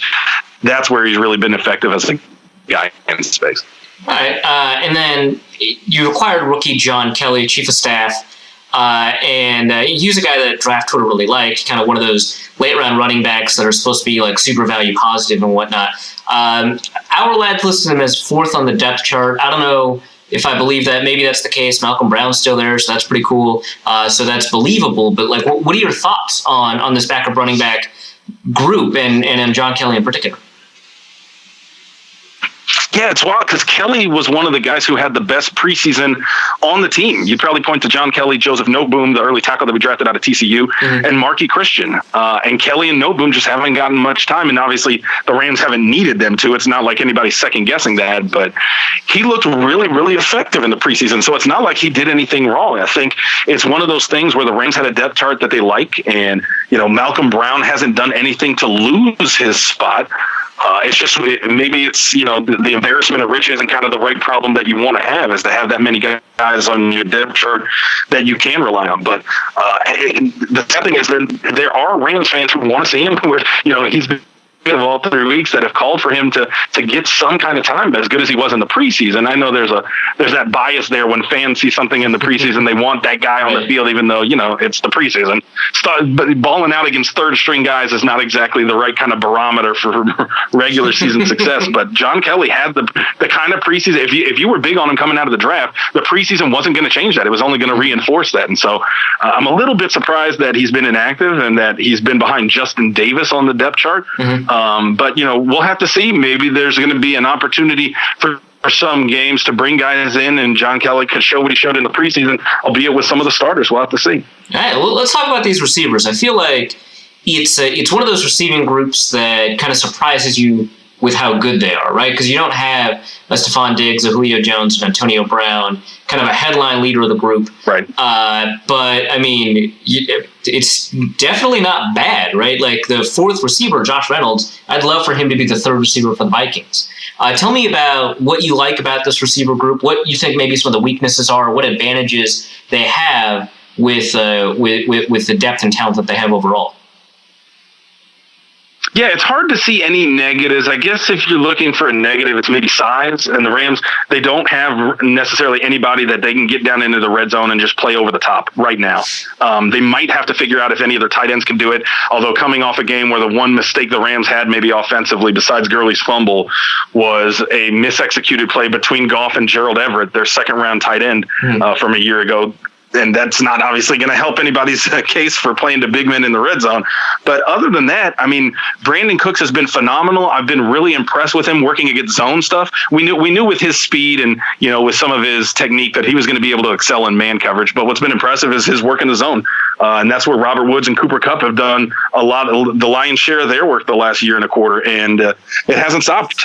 You come off of last week where had Gurley not had that fumble and had Goff not had that interception, they would have been perfect through 7 drives. The other 4 drives, they had a touchdown, and the 5th drive was the field goal attempt at the end of the first half. So the wide receivers are playing one play. I also think that's going to be a function of the offensive line too, right? Mm-hmm. Where Goff's going through his reads, and he's got time where if Cooks is the first read and Woods is the second, he's getting time to go through all of those and then look to make something happen. If you saw the play that he managed the pocket, stepped through some contact and into a throw for Cooper Kupp that I think it was 50-something yards for a touchdown. It's one of those plays where you look at it and say, okay, that's not the way McVay designed it. That's just Goff maturing with his pocket presence and having a guy like Cooper Kupp who knows how to continue making an effort on a play where he wasn't even looked at for the route, but he ends up getting a 53-yard touchdown because he stuck with it. That's the kind of thing that the Rams are getting from the wide receivers right now. And like you said, it's almost like the offensive line. The weak point is one of the strongest weak points in the NFL, even if the ceiling isn't that high. And it seems like it's kind of a group effort that's really working right now. Yeah, to me, Cooper Kupp seems like the kind of guy that, or at least this is kind of how I felt about him. So coming out of the Senior Bowl, I felt he was pretty overrated. Then you end up having, with the first couple of games with him, really phenomenal stuff. And then he just kind of faded into the background, kind of disappeared. And I think a lot of, especially fantasy analysts, were kind of upset with how it felt like he disappeared. And now he's reemerged as like a really solid regular contributor onto this roster. Do you feel like he could be like a wide receiver 2 for most teams? I do. I mean, the thing is, he's not great at anything. He's not fast. He's not quick. He's not big, and he doesn't have great hands. And of course, when you hear that, you're like, well, then he probably sucks. The problem is, he's not bad at anything. He's kind of above average in all facets, and he's really, really smart. That's it for a guy that played in Washington and came out as late as he did, as old as he was. I think he's 2 years older than Brandon Cooks, and Brandon Cooks has 2 more NFL seasons on him. It's just one of those things where he's mentally really sharp, and obviously the guy that Rams fans like to compare him to is Ricky Proehl, who had a phenomenal career, and he kind of fits that mold as a guy who just does all the little things well. And maybe isn't all that spectacularly physically gifted when you look at like Brandon Cooks' speed, or you look at, you talk about Julio Jones and some of the Antonio Brown, some of these other guys. Cooper Kupp doesn't have that build, and not that kind of receiver, but he's good enough to work in almost any offense because he does everything above average. And one thing we haven't talked too much about, you mentioned it a little bit of the tight ends. Tyler Higbee, I think, is emerging. Gerald Everett, second-round pick, like you said, coming out of one of the better tight end classes we've ever seen. And then a guy I've never heard of, Johnny Munt. You want to tell me a little bit about these tight ends, what Vikings fans can expect from them, what they kind of excel at, where they're a little bit weaker? Yeah, so Johnny Munt was a week away from being a farmer. That tells you a lot about the tight end depth chart. He had gone back to Oregon, suffered a lot of injuries in his career, and didn't think he was really going to be able to make a go of it. But the staff there convinced him to go try and go through the draft process and go through the UDFA process, and he's just kind of stuck around. I do think, though, that tells you if that's the kind of guy that's your third tight end, the state of the Rams tight end depth chart. The problem is they've invested capital there, right? Tyler Higbee, 4th-round pick 3 years ago. Gerald Everett, 2nd-round pick. He was our top pick, 2017. And they're just the key is they're not producing. I think the question is why. I don't know if it's a function of they're just not being used that way in the offense, or if they're not getting open in the route combinations that they're being looked for. I really don't know. But the strange part is that was Sean McVay's bread and butter. He was a tight ends coach with Washington. He made the most out of guys like Chris Cooley and Jordan Reed, and so obviously people thought, okay, when he gets here, he's going to make the most out of this tight end depth chart. And when you draft Gerald Everett, it's like, wow, this guy's clearly going to make tight ends a really strong component of this offense, and it just hasn't been. And again, recency bias admitted, but coming off of this last game where They're not getting targeted frequently. You had the bad play from Everett and Goff that resulted in the interception. It wasn't even a bad throw. I don't know if you saw it, Arif, but it was just kind of one of those plays where, you know those plays where the quarterback thinks that the wide receiver is going to run a go, and instead he hooks off towards the line, and the quarterback throws it 20 yards over his head to nobody. It was that kind of a misexecution. The problem was the misexecution here ended up in an interception because they were in tight quarters. They weren't on the same page in terms of what route to run and where the throw placement was. And for Gerald Everett to be at that point in his career with Jared Goff is really confusing. It's really,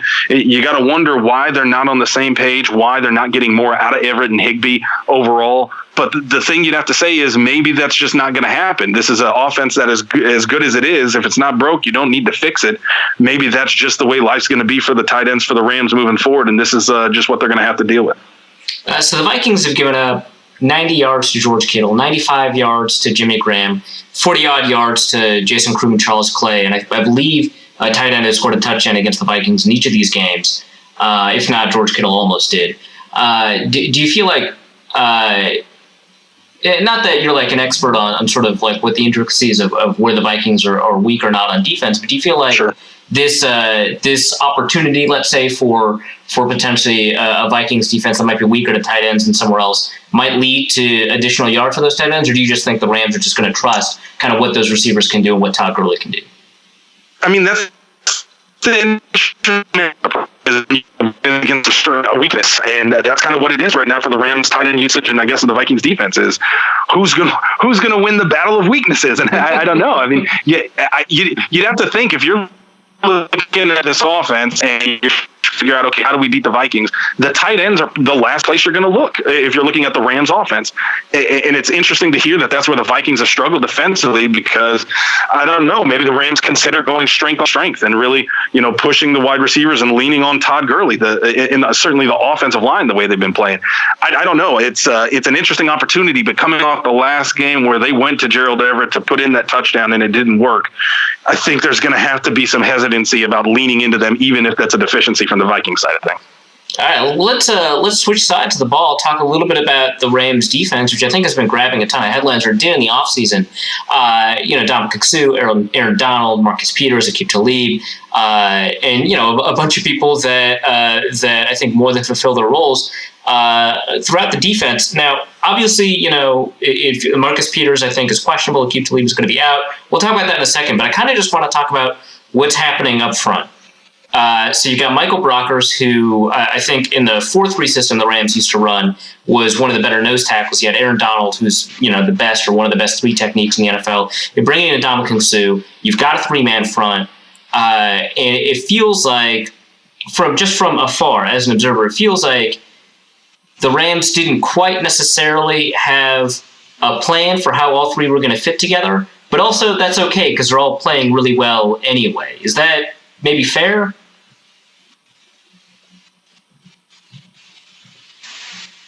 Well, I think that what I would say is that the plan is variable. Wade Phillips has moved guys around, even before Dominic Suh. They would move guys around, all 3 of them, in different rotations, to put Brockers inside, to put him outside, to put Aaron Donald inside, to put him outside, and to give guys opportunities to play in different facets and work different techniques. That hasn't changed. They're still doing that for the most part. And Dominic Suh's been pretty much, he's been inside for the large majority compared to Donald and Brockers, but they're still getting more. So I was hoping they didn't have a plan. I think the plan was so versatile. And look, it's Wade Phillips. I love Grandpa Wade. Yeah, he's been around so long. He's seen guys like Aaron, like even as fantastic as Aaron Donald is. Wade Phillips has seen guys like Aaron Donald. He's coached guys like him. Yeah. So he's been around to know how to use guys like that. I think what's been interesting is that, and obviously you had to assume this was coming, especially when you play teams like the Cardinals and the Raiders. When you're facing Aaron Donald, Michael Brockers, and Ndamukong Suh, you start from a place with a game plan of limiting what they can do. You can't give those guys, you're not going to give those guys an opportunity to really take over games. So what's been interesting is that teams are really scheming around them to make sure that they limit their effectiveness. That's hard to do, and I wouldn't say that teams have done a good job at it, but they've done their utmost to try to negate the impact of those guys, scheming around them, quick passes, double teams as much as possible. So it's one of those things where fans hear this and they look at the box score, they look at the stats, and especially if they're not looking at like Pro Football Focus or Football Outsiders, there's not a lot that you can look at from Sue and Donald and Brockers in terms of their box scores. The difference is what they're creating for the rest of the defense and a lot of the penalties that they've created. They're wrecking havoc, and it's nothing less than you'd expect from that threesome. Yeah, fair enough. It seems like if you take a look, especially at like Pro Football Focus, from a run stop perspective, it's kind of whatever. From a pass rush pressure perspective, I think Sue and Donald are both kind of in the top 10 among interior defenders. So obviously, in terms of like creating pressure on the quarterback, that's helping. Looking at them, you just take a look at sort of the way they set up. You mentioned there's a lot of movement around with what they're doing. So the modern NFL, you see a lot of four-man fronts, even out of traditional quote-unquote 3-4 defenses, like the Packers, like the Rams. And so very often you'll see Aaron Donald on the edge, and this surprised me, Michael Brockers on the edge. Yeah. Is part of that because the Rams are also kind of weak at edge defender?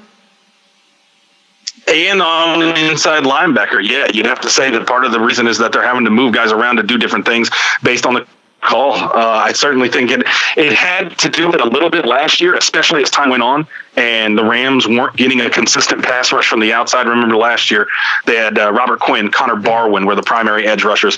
Inside, they had Mark Barron and Alec Ogletree. Well, three of those guys are gone. Alec Ogletree, Robert Quinn got traded. Connor Barwin left in free agency, and Mark Barron's been hurt all year. He hasn't played yet. So the Rams have had a whole new group of linebackers to try to work in. And to be expected, they haven't been dominant. There's been some struggles. There were big struggles in pass coverage in week one, and at times they've struggled against the run, which is not surprising given where the Rams were with the run a year ago. I think it's just one of those things where you got some really young guys like Samson Ebukam, some of the other options that they've got that they're trying to play in spots. They had a guy, Obaniah Okoronkwo, coming out of Oklahoma who broke his foot that hasn't been able to contribute. So it's definitely a work in progress, and they're trying to find out who works in what spots. And obviously without Mark Barron, you've got your number one inside linebacker out and probably the best guy in run coverage for the linebacking group. But yeah, I would say expect that contributes to some of the defensive line formations, and if anything, puts pressure on those guys to deliver. But those are the guys you want to be leaning into in terms of being able to create pressure as good as Sue and Donald are. I kind of expected Ethan Westbrooks to be getting kind of more play on the edge then. Is he just not as good as he's one of the preseason superstars that you fall in love with, right? So what's the deal with him? Well, he slipped behind Dominique Easley. Dominique Easley, who tore his ACL last year, came out, and when he came back and got to health, he was the guy who jumped ahead of Westbrooks for those kind of opportunities. Hasn't been special, you'd have to say, and tweaked his knee last week. Well, I think in the press availability that went on before we started, McVay said he was looking like day-to-day and looked like he was going to be a game-time decision. But, yeah, he's one of those guys that just hasn't impressed with the opportunity playing primarily an outside linebacker kind of role, and which is different for Dominique Easley, who was, traditionally defensive end, hand on the ground. So that maybe there's a transition there in terms of technique, the way that there was for Robert Quinn, and maybe it will take him a couple weeks to get to a place that Quinn never really got to under Wade Phillips. But yeah, to this point, none of the guys that they've really rotated in have been all that special. Ebukam has flashed, and for a guy that's as young as he is, coming out of Eastern Washington, you could understand why it might take him a couple, more reps to put it together. But yeah, this is definitely a unit that when you look across the Rams defense, it's probably the last unit you'd get to in terms of figuring out, who you want to deal with. And then I think sort of the back end, people are very impressed with kind of the Rams secondary. Some injury concerns, though, right? So you've got Marcus Peters, you've got to keep Talib. Like I said, it sounds like Peters is questionable. Talib is out for the game. Before they were injured, it felt like they were the best pair, at least in terms of production, in the NFL. I think the two of them combined allowed fewer yards in coverage than like 30 individual corners did in a single game. Some of that might be just because it'll be a little bit easier to attack the linebackers, especially with Mark Barron kind of missing. How do you feel about, if neither of them are able to go, how do you feel about sort of those backups? Yeah, it's going to be interesting. So Talib's going to have surgery. He had a second opinion today. He's going to have surgery, so he's going to be gone quite a while.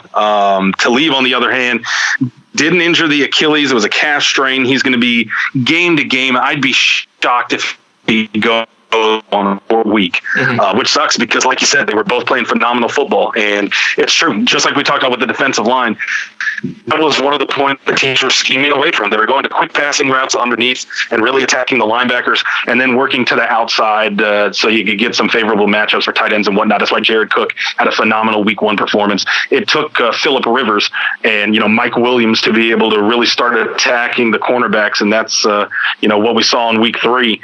Moving forward, it's going to be interesting. I don't know how it's going to work. The Rams had Kevin Peterson for some depth in cornerback, but he went on injured reserve in the preseason. So as of right now, you've got Nickel Roby-Coleman, the slot defender primarily, who's going to be probably flexed to the outside. You got Sam Shields, the former Pro Bowler that I'm sure Vikings fans remember well from his time with the Packers, but he's coming out of retirement. And he looked good in rotation.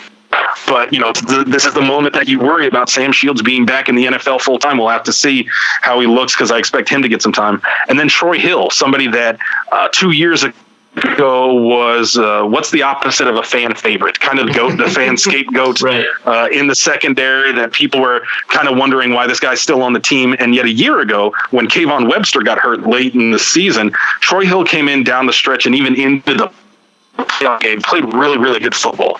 So he's a bit of one of those mercurial guys that we're going to have to see if he plays. Does he revert back to 2016 form or does he hold true to his 2017 form? Because again, in the preseason, he was the opposite of John Kelly. He went back to preseason scapegoat style, and people were wondering why this guy, what was up after finishing 2017 on such a high note. So it's going to be interesting to see how they work that rotation. Probably bring Blake Countess as they did last year. If you guys remember, the Rams had similar cornerback issues a year ago. We had Troy Hill was hurt for the game, and then in the middle of the game, Kayvon Webster and Nickel Roby-Coleman both get hurt, and the Rams had to go to Dominique Hatfield and Blake Countess, and didn't end up working well in the fourth quarter. But that's kind of what you expect when you got Blake Countess and Dominique Hatfield guarding Stephon Diggs and Adam Thielen. So it's an interesting and familiar matchup, and one I'm pretty sure Rams fans would have rather avoided and had Peters and Talib to go. But maybe with a week to prepare for the injuries, we'll have to see if that's something that factors into Wade Phillips' preparation for those guys versus having guys go down mid-game.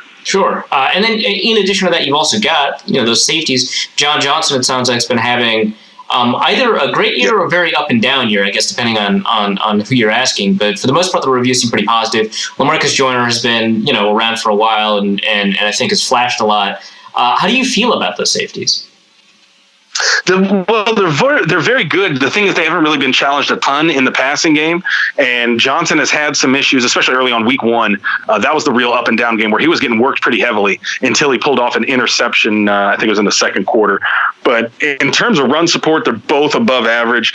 Overall, very good pass defenders. I think the difference is if you can challenge them deep, that's an opportunity where I think you can take advantage of some of their, like LaMarcus Joyner's height, obviously. Mm-hmm. But Wade Phillips has done a good job not allowing those guys to be put into that position. I think the difference was part of the reason they weren't put in that position is because you had to keep Talib and Marcus Peters. Things change now with those guys out, and maybe this is one of those situations where the Vikings get an opportunity to try to expose them in the passing game. But yeah, to this point, it's been a lot of praise, and ever since week 1 especially. And really, you'd have to say just the first half of week 1. The second half of that game, John Johnson was phenomenal. The entire defense was. They shut out the Raiders for the entire second half.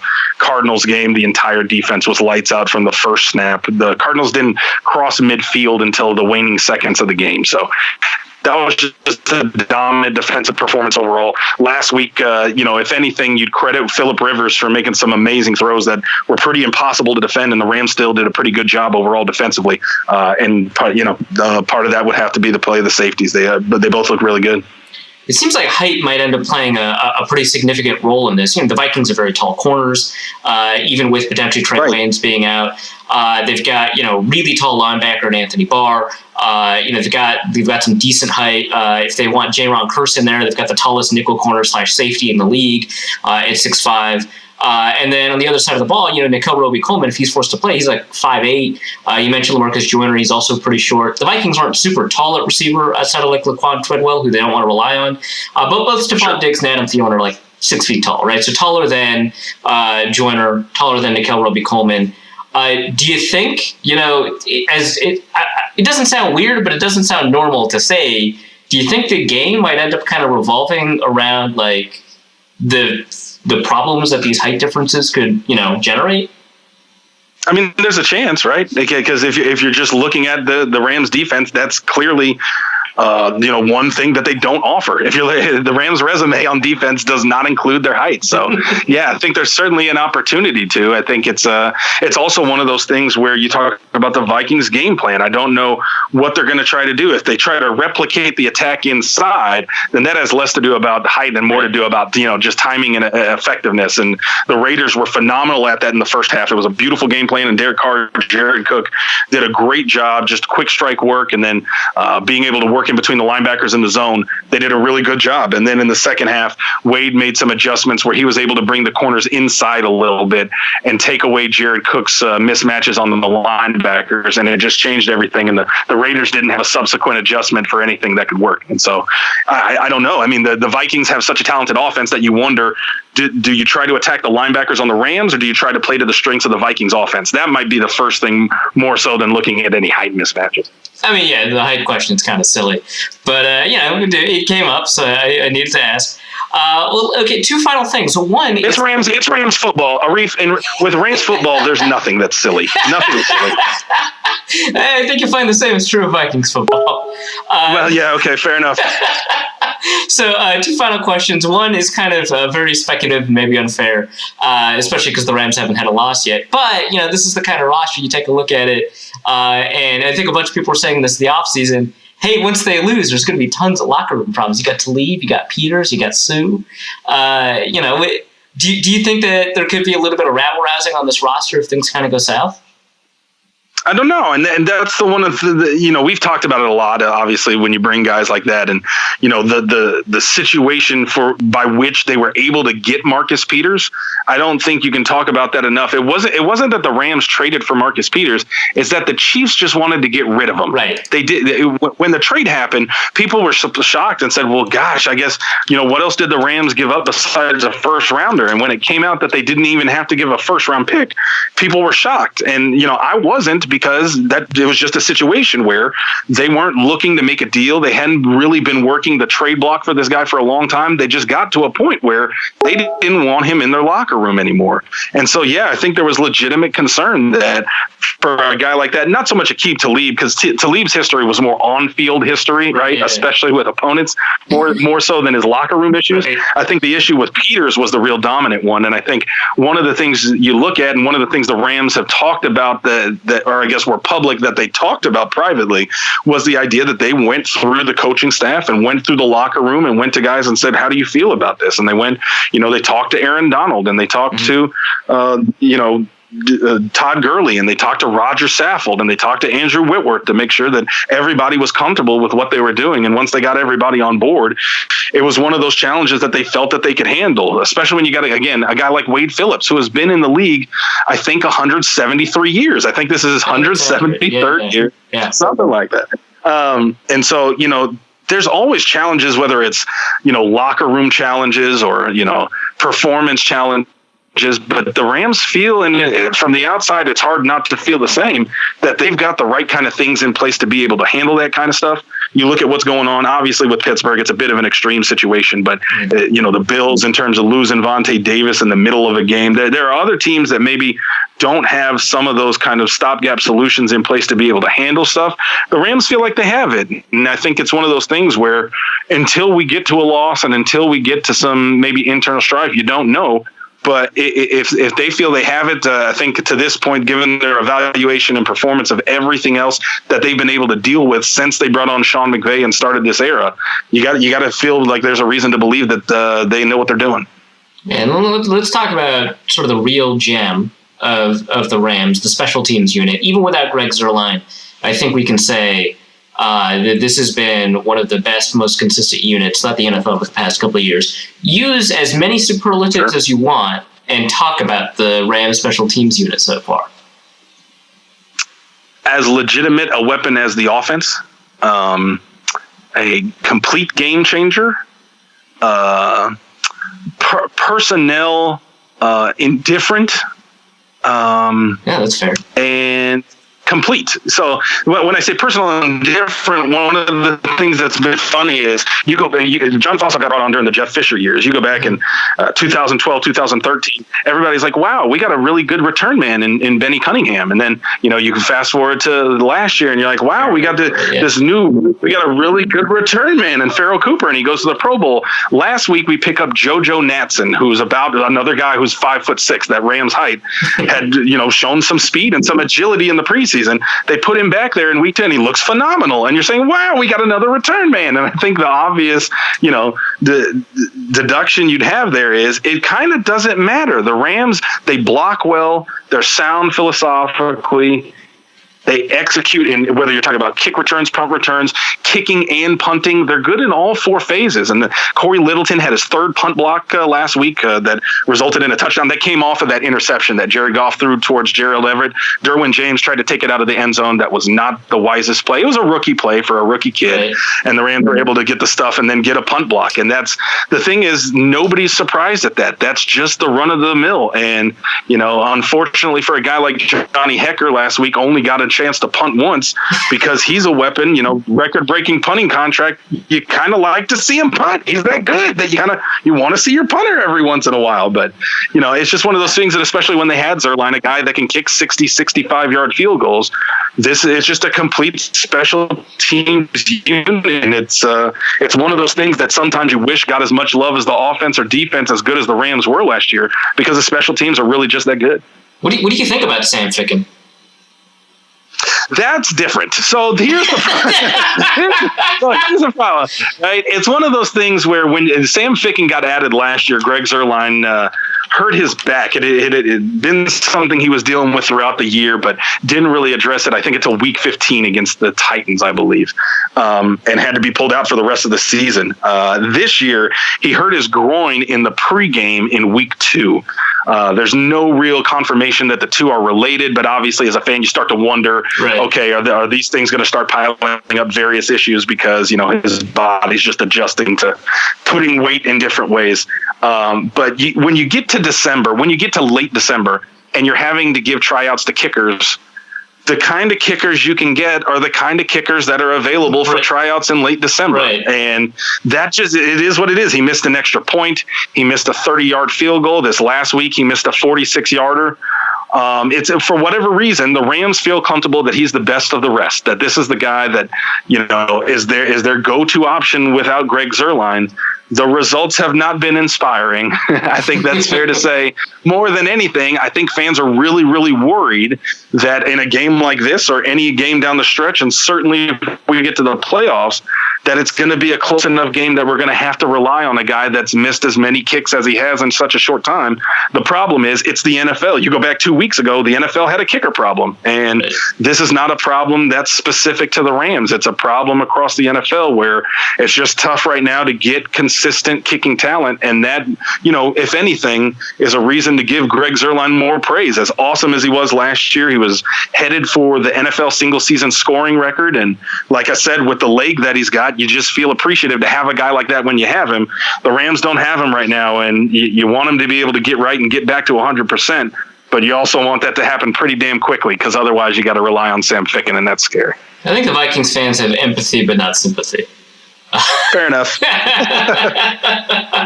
All right. Do you think so? Dan Bailey mentioned that there were like 4 teams that he turned down before he decided to join the Vikings. Do you think the Rams are one of those teams? And if so, why the hell would he turn down the Rams? I don't know. I mean, you'd have to hope that the Rams at least looked into it. It may be just one of those things that for whatever reason they're comfortable with Ficken, and maybe they want to lean into that confidence to try to get him to the place that they think he can be. The problem, it's one of those things where a lot of times, like when we talk about Austin Blythe and he came in and played so well in replace of Jamon Brown comes off a suspension, doesn't get his job back because Blythe has played so well.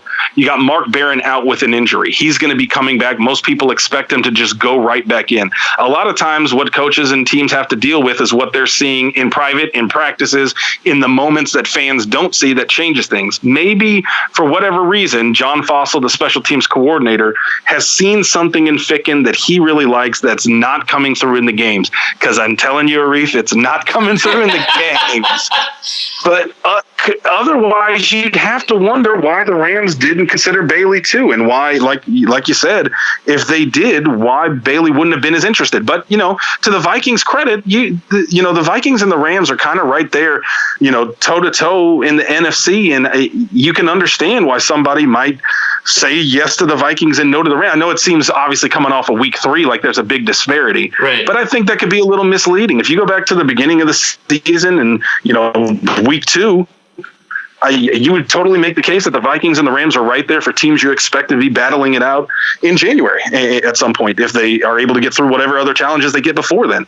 But that being the case, I wouldn't down talk the Vikings as an equal opportunity for a kicker just like the Rams. Yeah, no, fair enough. It just feels like the opportunity, if the Rams' opportunity had existed, would have existed far earlier than a Vikings opportunity. So it wouldn't have been a 1-to-1 choice, but who knows? Right.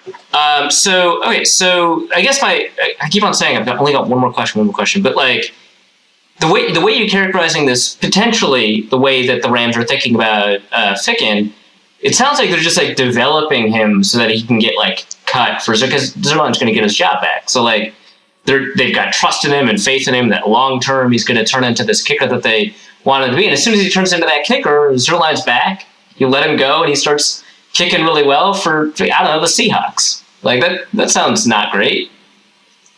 I'm okay with it. I'm totally okay. Well, here's what's going to be interesting, and this is something we talked about on our podcast, is that at some point when you move away from the goal line, you have to start thinking about changing the calculus on fourth down. In week 2, when we didn't have Ficken on the roster, the Rams just started going for 2-point conversions. They let Johnny Hecker, the punter, kick a field goal, but that was against the Arizona Cardinals. They were dominant from the go, and once they established the run the first 2 drives, it was obvious where that game was headed. Mm-hmm. And in a game like this, if it's 4th and 5 and it's a 43-yard field goal, I think the Rams got to think about going for it. I don't know what the threshold is in terms of in 4th and distance and what kind of yard field goal, but I think it's going to have to be different than what you would normally think an NFL team would approach. And I think that's, down to Sam Ficken. Now, maybe this is a situation where they really sincerely feel confident about the guy. And even in a game like this, they don't want to challenge that. But if it were me, I would seriously start thinking about, if you're 95% confident about a situation, maybe that needs to come down to 75%. And you start thinking, okay, 4th and 3 from a 48-yard field goal, 4th and 5 from a 40-yard field goal, that maybe those come into play and we see the Rams have to take those opportunities offensively instead of giving them to their kicker. That would be a wise decision. So hopefully they'll wait a week before they start questioning whether or not they should go for a little bit more on a 4th down. All right, thanks so much. This has been really informative. You've always been one of the best guests that we've had on the show. So if you've got anything you want to plug, anything else you want to say, maybe something we didn't get to that you wanted to talk about, just go right ahead. For people to pay attention to good coverage of bad football teams. A lot of times it seems like we fall into these ruts of just paying attention to who's covering the best teams. And I don't think that's necessarily fair to the people that do good work for bad teams. And if you've been paying attention to the Rams, this is a bad team that turned good. And people have paid a lot more attention to our coverage in the last 2 years. And I'm thankful for that. But the truth is my team has done the same job that they've always done. And it's been really, really good. And you look across, whether it's The Athletic or SB Nation, you see a lot of great coverage for bad teams. And it's one of those things where sometimes I wish that those guys had better football being covered so that they get the kind of attention they deserve. So that'd be just one thing I'd press on Vikings fan is don't just read about don't just read about the Rams. Come to Tertial Times. Don't get me wrong. Stop by Tertial Times, but give some page clicks to the other guys too. All right. I love that. Especially because the Vikings are, bad every 5 years. So that's good to know. I appreciate it. Follow Arif all 5 years. Don't just follow him the good years. Follow him the bad years too. All right, that's great. And that's hard. I know it's hard. All right, that's great to hear, man. I know you got to head out because we tried booking this an hour later, and you had some stuff get in the way. You got to probably cook some dinner. I know that you're a master cook, so I gotta let you get going and do that. It's my sanctuary, man. I gotta go. Yeah. All right. Peace. Thanks so much. Thanks, man. Let Reef. Let's go to the mailbag, and Luke Braun asks a question that's sort of related to the Buffalo situation. Did they even bother to scout the Bills? They seemed unprepared for concepts like fake screens that were all over Buffalo's tape and seemed to sleepwalk through their play-action reads. I feel like blaming this on the drama is a cop-out. How could they have prepared better? Yeah, I mean, I don't agree necessarily that it's a cop-out, but it's like, it's boring, right? Like, okay, so yeah, so they're like psychologically, it's either, the Everson Griffen thing has kind of drained them emotionally, or, they're coming off of a tie game, and so they're physically, not entirely there because they played another 10 minutes of football. Which is also to mention that there have been reports that the players didn't know about the Everson Griffen thing until after the game, too. So, like, there's conflicting reports as to whether or not that could even have any sort of effect on it. Yeah, sure. Yeah, that might be it. So, maybe that doesn't play a role. Maybe they were looking ahead to the Bills, to the Rams game from the Bills and not paying attention. Maybe, they caught wind that they were these huge overdogs or whatever. That all might be true, but that's not an interesting thing to say. Plus we can't ever know, right? They're not going to tell us. And even if they tell us, people have no idea kind of what's affecting them psychologically, right? People themselves don't know kind of what's impacting them from day to day unless it's super obvious. So it's always difficult to find out. That's less interesting. So that's why I kind of went into what kind of happened schematically. So there's miscommunication on a couple of plays. The zone pass off to Chris Ivory, the man-to-man pass off to Jason Kroom. Both of those are miscommunications between cornerbacks and linebackers, in this case, Eric Kendricks and Mackenzie Alexander, Eric Kendricks and Mike Hughes. And Kendricks just otherwise had a pretty poor game. So, and, a lot of people have been asking me, do you think Anthony Barr looks lazy out there? And I don't like to use the word lazy to describe a player unless I'm really kind of at wit's end and there's a ton of evidence building up for it. Or if they're a work in progress. Right.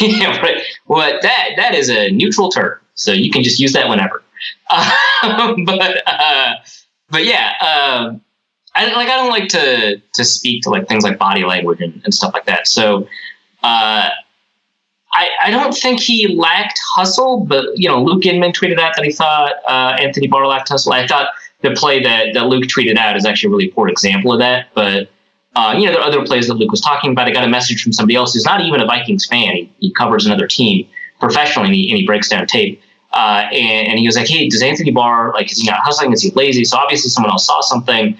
And I just didn't see that in this game. I saw, 3 really bad plays from Barr, one of which I don't really want to blame on him too much. That's the horse collar tackle, because I think the tackle angle was fine until he got stiff armed, right? And then that pushes him back and it's really difficult. That's a penalty that should be called 100% of the time. But that doesn't mean it's one where I think Anthony Barr is at fault. Now, the hurdle, that one's tough, right? Because he's 6'5". I'm sure that's the first time he's ever been hurdled, especially by a quarterback.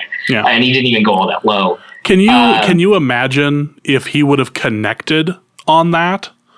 Yeah, right. I mean, Josh Allen, it might have been Aaron Rodgers 2.0, right? That would have been an incredible amount of force applied to the rookie quarterback. That would have been, and would the refs have called that? Because he clearly would have had to put his weight involved in that tackle. So, that's actually a really good question. I don't think so, because it's roughing the passer, and he's passed the line of scrimmage. He's declared himself as a runner.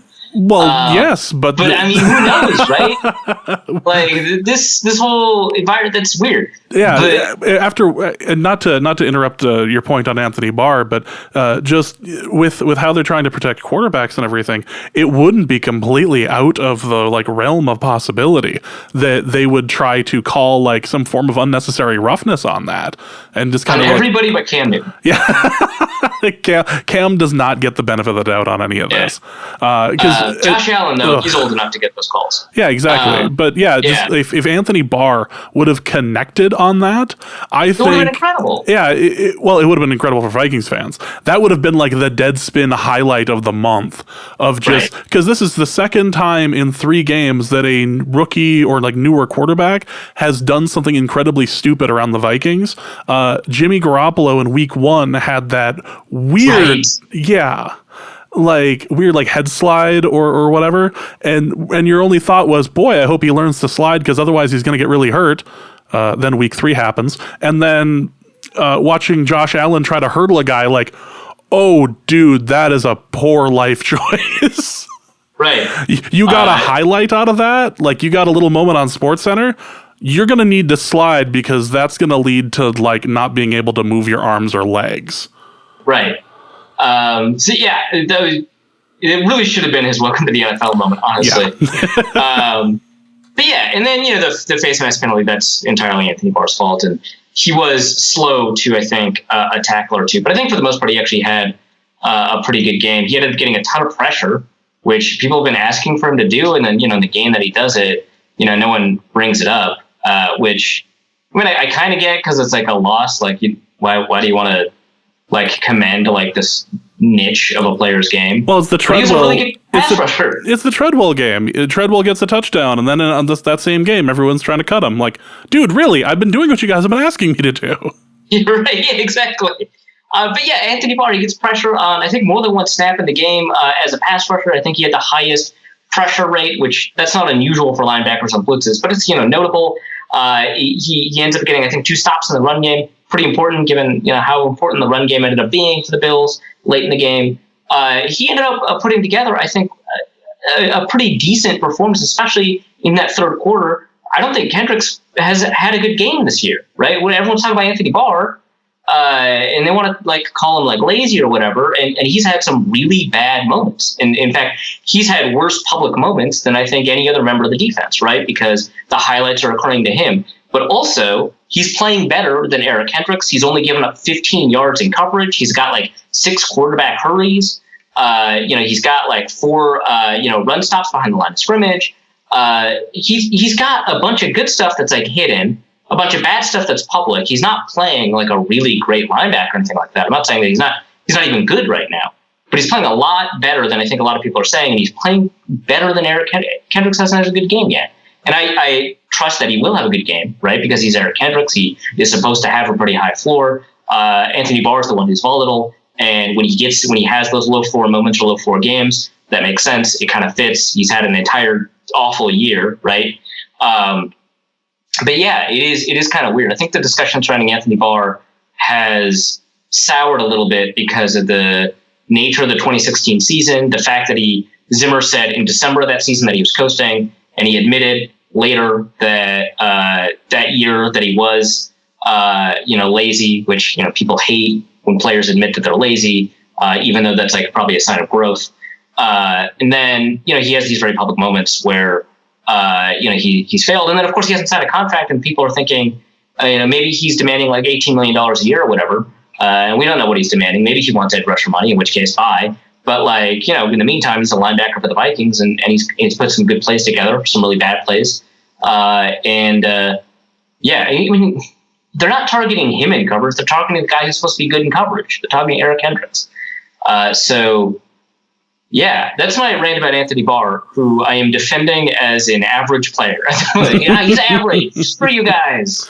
Speaking of average players, the Lou Dog asks, is Marcus Sherrills the X factor for this team? Now, the Vikings undefeated with Marcus Sherrills starting as the punt returner. Is that it? I'm saying we didn't lose week 1. We didn't lose week 2. And Marcus Sherrills was there. Yeah, undefeated, right? So, I mean, the evidence suggests yes, right? We have a sample size. I feel like it's big enough. Brandon Miller says, assume Griffen is done for a while. How do you feel about our depth filling in behind? Not wonderful, but not worried, I guess. I think in assuming this kind of situation, like if Von Miller goes out, the Ellen Smith situation we mentioned earlier, This just happened to the Patriots with Trey Flowers. If you're missing your top edge rusher, how good's your backup edge rusher? And I think the Vikings have a better answer to that question than almost anyone else except for like the Eagles, right? Maybe the Broncos have they like Shaquille Barrett sometimes, and sometimes they don't. But for the most part, and they've got Shane Ray, right opposite Bradley Chubb. So yeah, they'll be fine. But for the most part, I don't think most people have this kind of depth. So given that Everson Griffen is gone, I think the Vikings have a better situation than most teams would if their top edge rusher goes. But obviously, Tashawn Bauer and Stephen Weatherly aren't going to produce like Everson Griffen did. So that's worrisome. You don't have as much of a pass rush, but you do have a pass rush. Obviously, you guys just all listened to the interview we had with Joe McAtee. And for all the interior pressure that the Rams can generate, for when Marcus Peters and Aqib Talib are healthy, for all the things that their corners can do to help extend pressure, they cannot generate edge pressure. They don't have edge defenders that are pretty good, except for I can't really pronounce his name, Samson Ebukam, I think. It has flashed at moments, but I would say Bauer and Weatherly are probably both better than any edge rusher that the Rams have. So that's a really good place to be with that context in mind. The Vikings are in a place where they still have enough edge rushers where they can rotate. Maybe they'll ask Brian Robinson to come back if they feel that that's necessary, and that would be a fine way to add to the depth. But yeah, I am worried because edge pressure has been such a critical component of the way the Vikings generate their defense. But I'm comfortable with the decisions they made for that contingency. They're in a really good spot depth-wise at the edge position. Yeah. Next question is from Beef Brisket. Like this. The second part of his question is better than the first with his name. Recently, the Thomas Hawk Show, they discussed DeFilippo's pass-happy approach to offense. Apparently, the offensive line complained about it since they were stuck defending the pass rush most of the game. Will Flip's approach to the offense make our line look worse? Also, do you think we need to see more Ham? Beef Brisket asking about Ham was pretty good. That's what I'm saying. So the Tomahawk Show is Hawkins, what's his name? So it's Joe Thomas and his former teammate with the Browns, not Chris Hawkins, Andrew Hawkins, who I actually love his game when he was playing. In a short slot receiver, really good route runner. I think he ended up on 4th and Long, the Dallas Cowboys reality show. He didn't end up making the team, but yeah, they both played for the Browns when John DeFilippo was with the Browns, and he was a very pass-happy coach. And the offensive line did complain about it. It was at Cleveland.com even reported it back then that they complained about it. I'm fine with it. This is a show where we've brought analysts in who have derided the importance of the run game, so the running game is not that important, and especially running backs are not that important, and that running the ball is kind of a lower expected value than passing. And so in any given situation, you want to pass more often. Now, I've put together sort of my counterpoint to that because I think running is a little bit more important than a lot of analytics people think, because of the conflicts between short-term versus long-term, effects.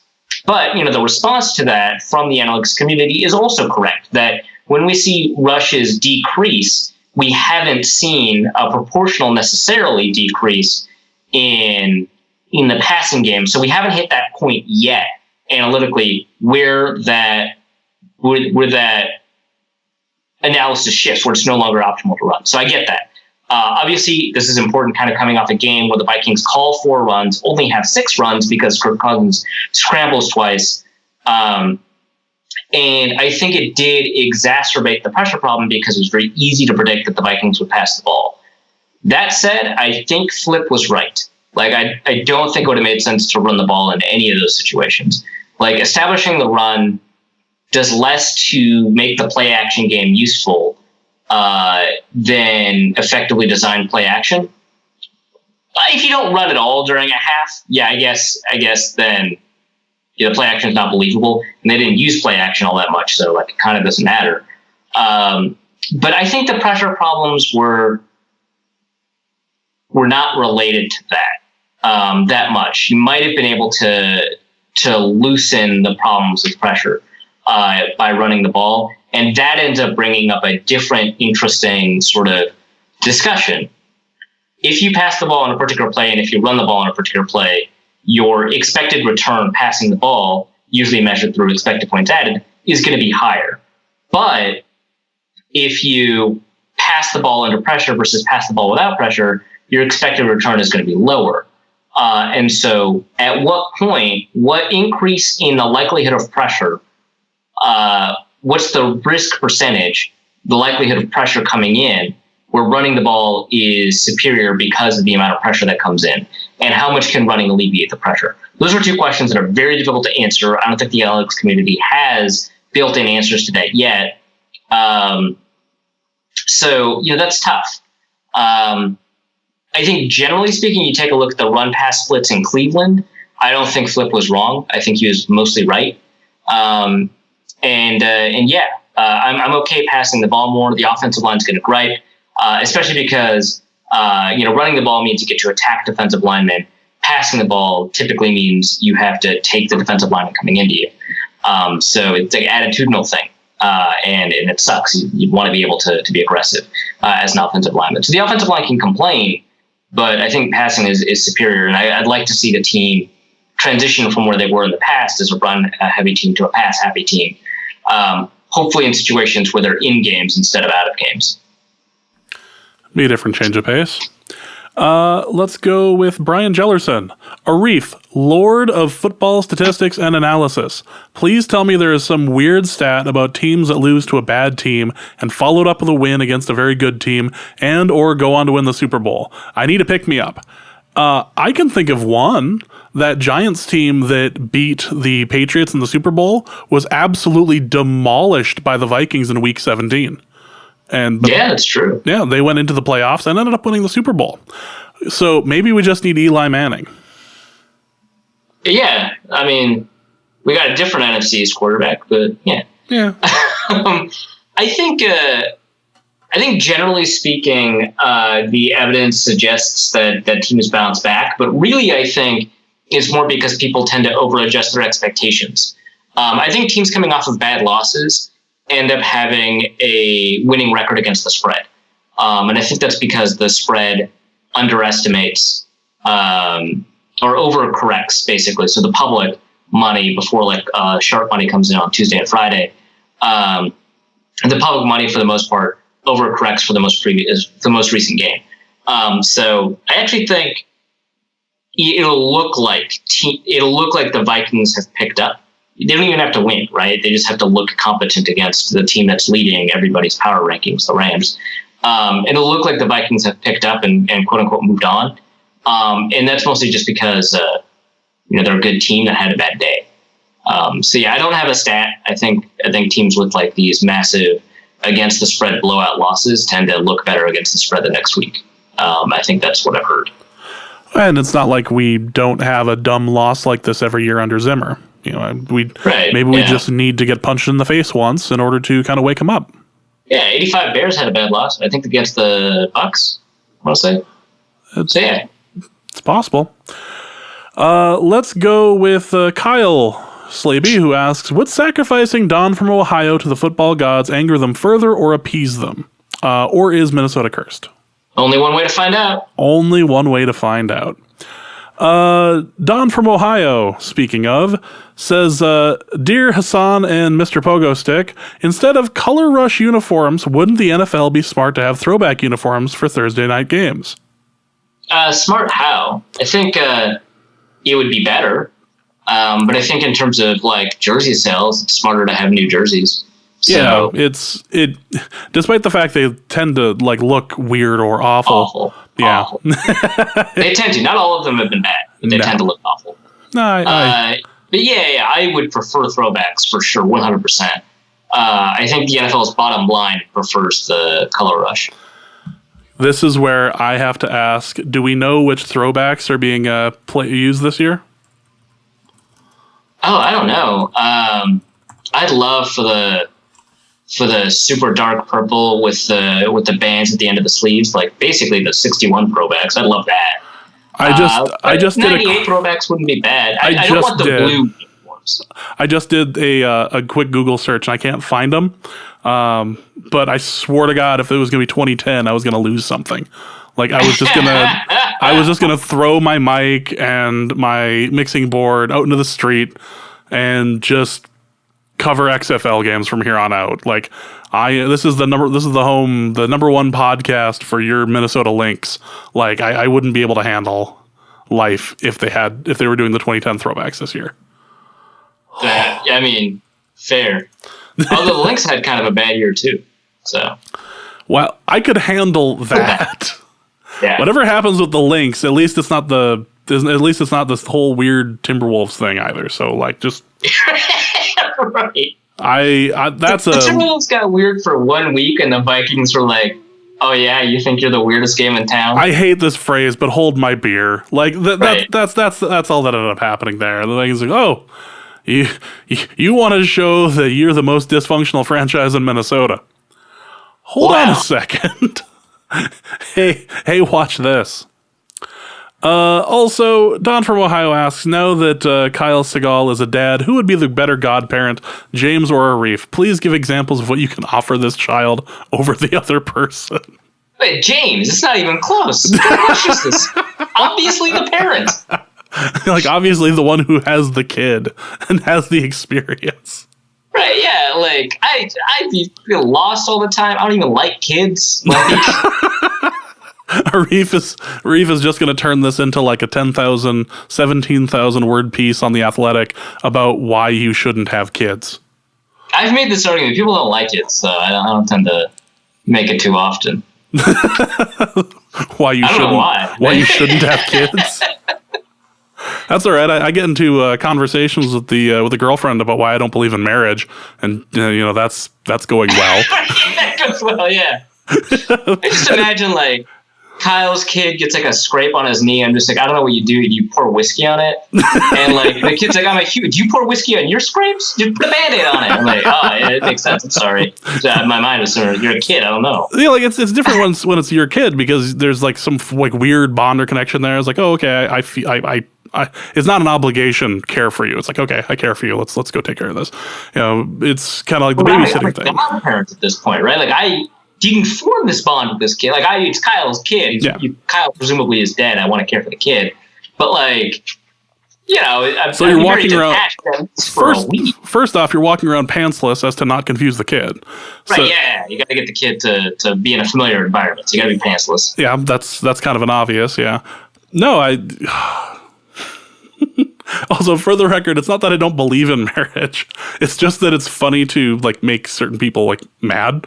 Like the person that you're committed to? Yeah. Totally. It's the Mark Maron line. If I can't make you cry, I don't know if I love you.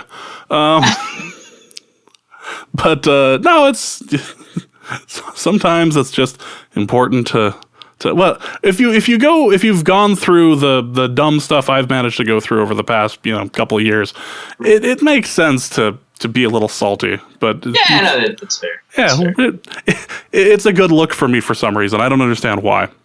And with that is going to be the end of the episode.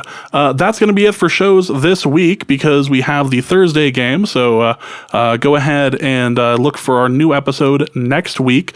We'll have another 2-episode week previewing the next game and reviewing hopefully the victory over the Rams.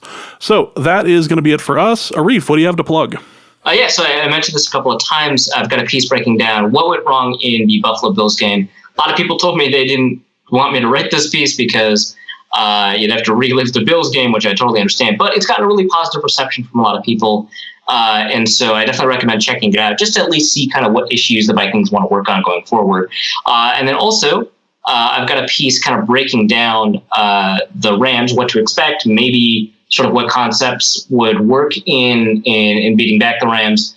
That is going to be all the better because, we've talked to Joe and he's given us a bunch of good information. So head over to theathletic.com. You can check that out. Plus, I think, biased opinion, but I think Chad wrote probably the best story on Everson Griffen. And that saga, it seems to be the most complete. It included that information about the gas station I didn't know. And if you want to learn about the Jimmy Butler stuff, I don't think you can beat what John Krasinski wrote. Also at The Athletic. Again, I'm super biased, but like they got hired by The Athletic for a reason. They're very good. So they wrote a really good pieces that I recommend checking out. Yeah, it's the one thing we half-heartedly plug on the show is that you can find Arif's work at theathletic.com, and there's a bunch of great writing up there too, so feel free to check that out. So that is going to be it for this episode. Again, look for our next 2 episodes next week. So for Arif, my name is James. Thank you guys so much for listening, and please remember to tweet that, even if it's a work in progress.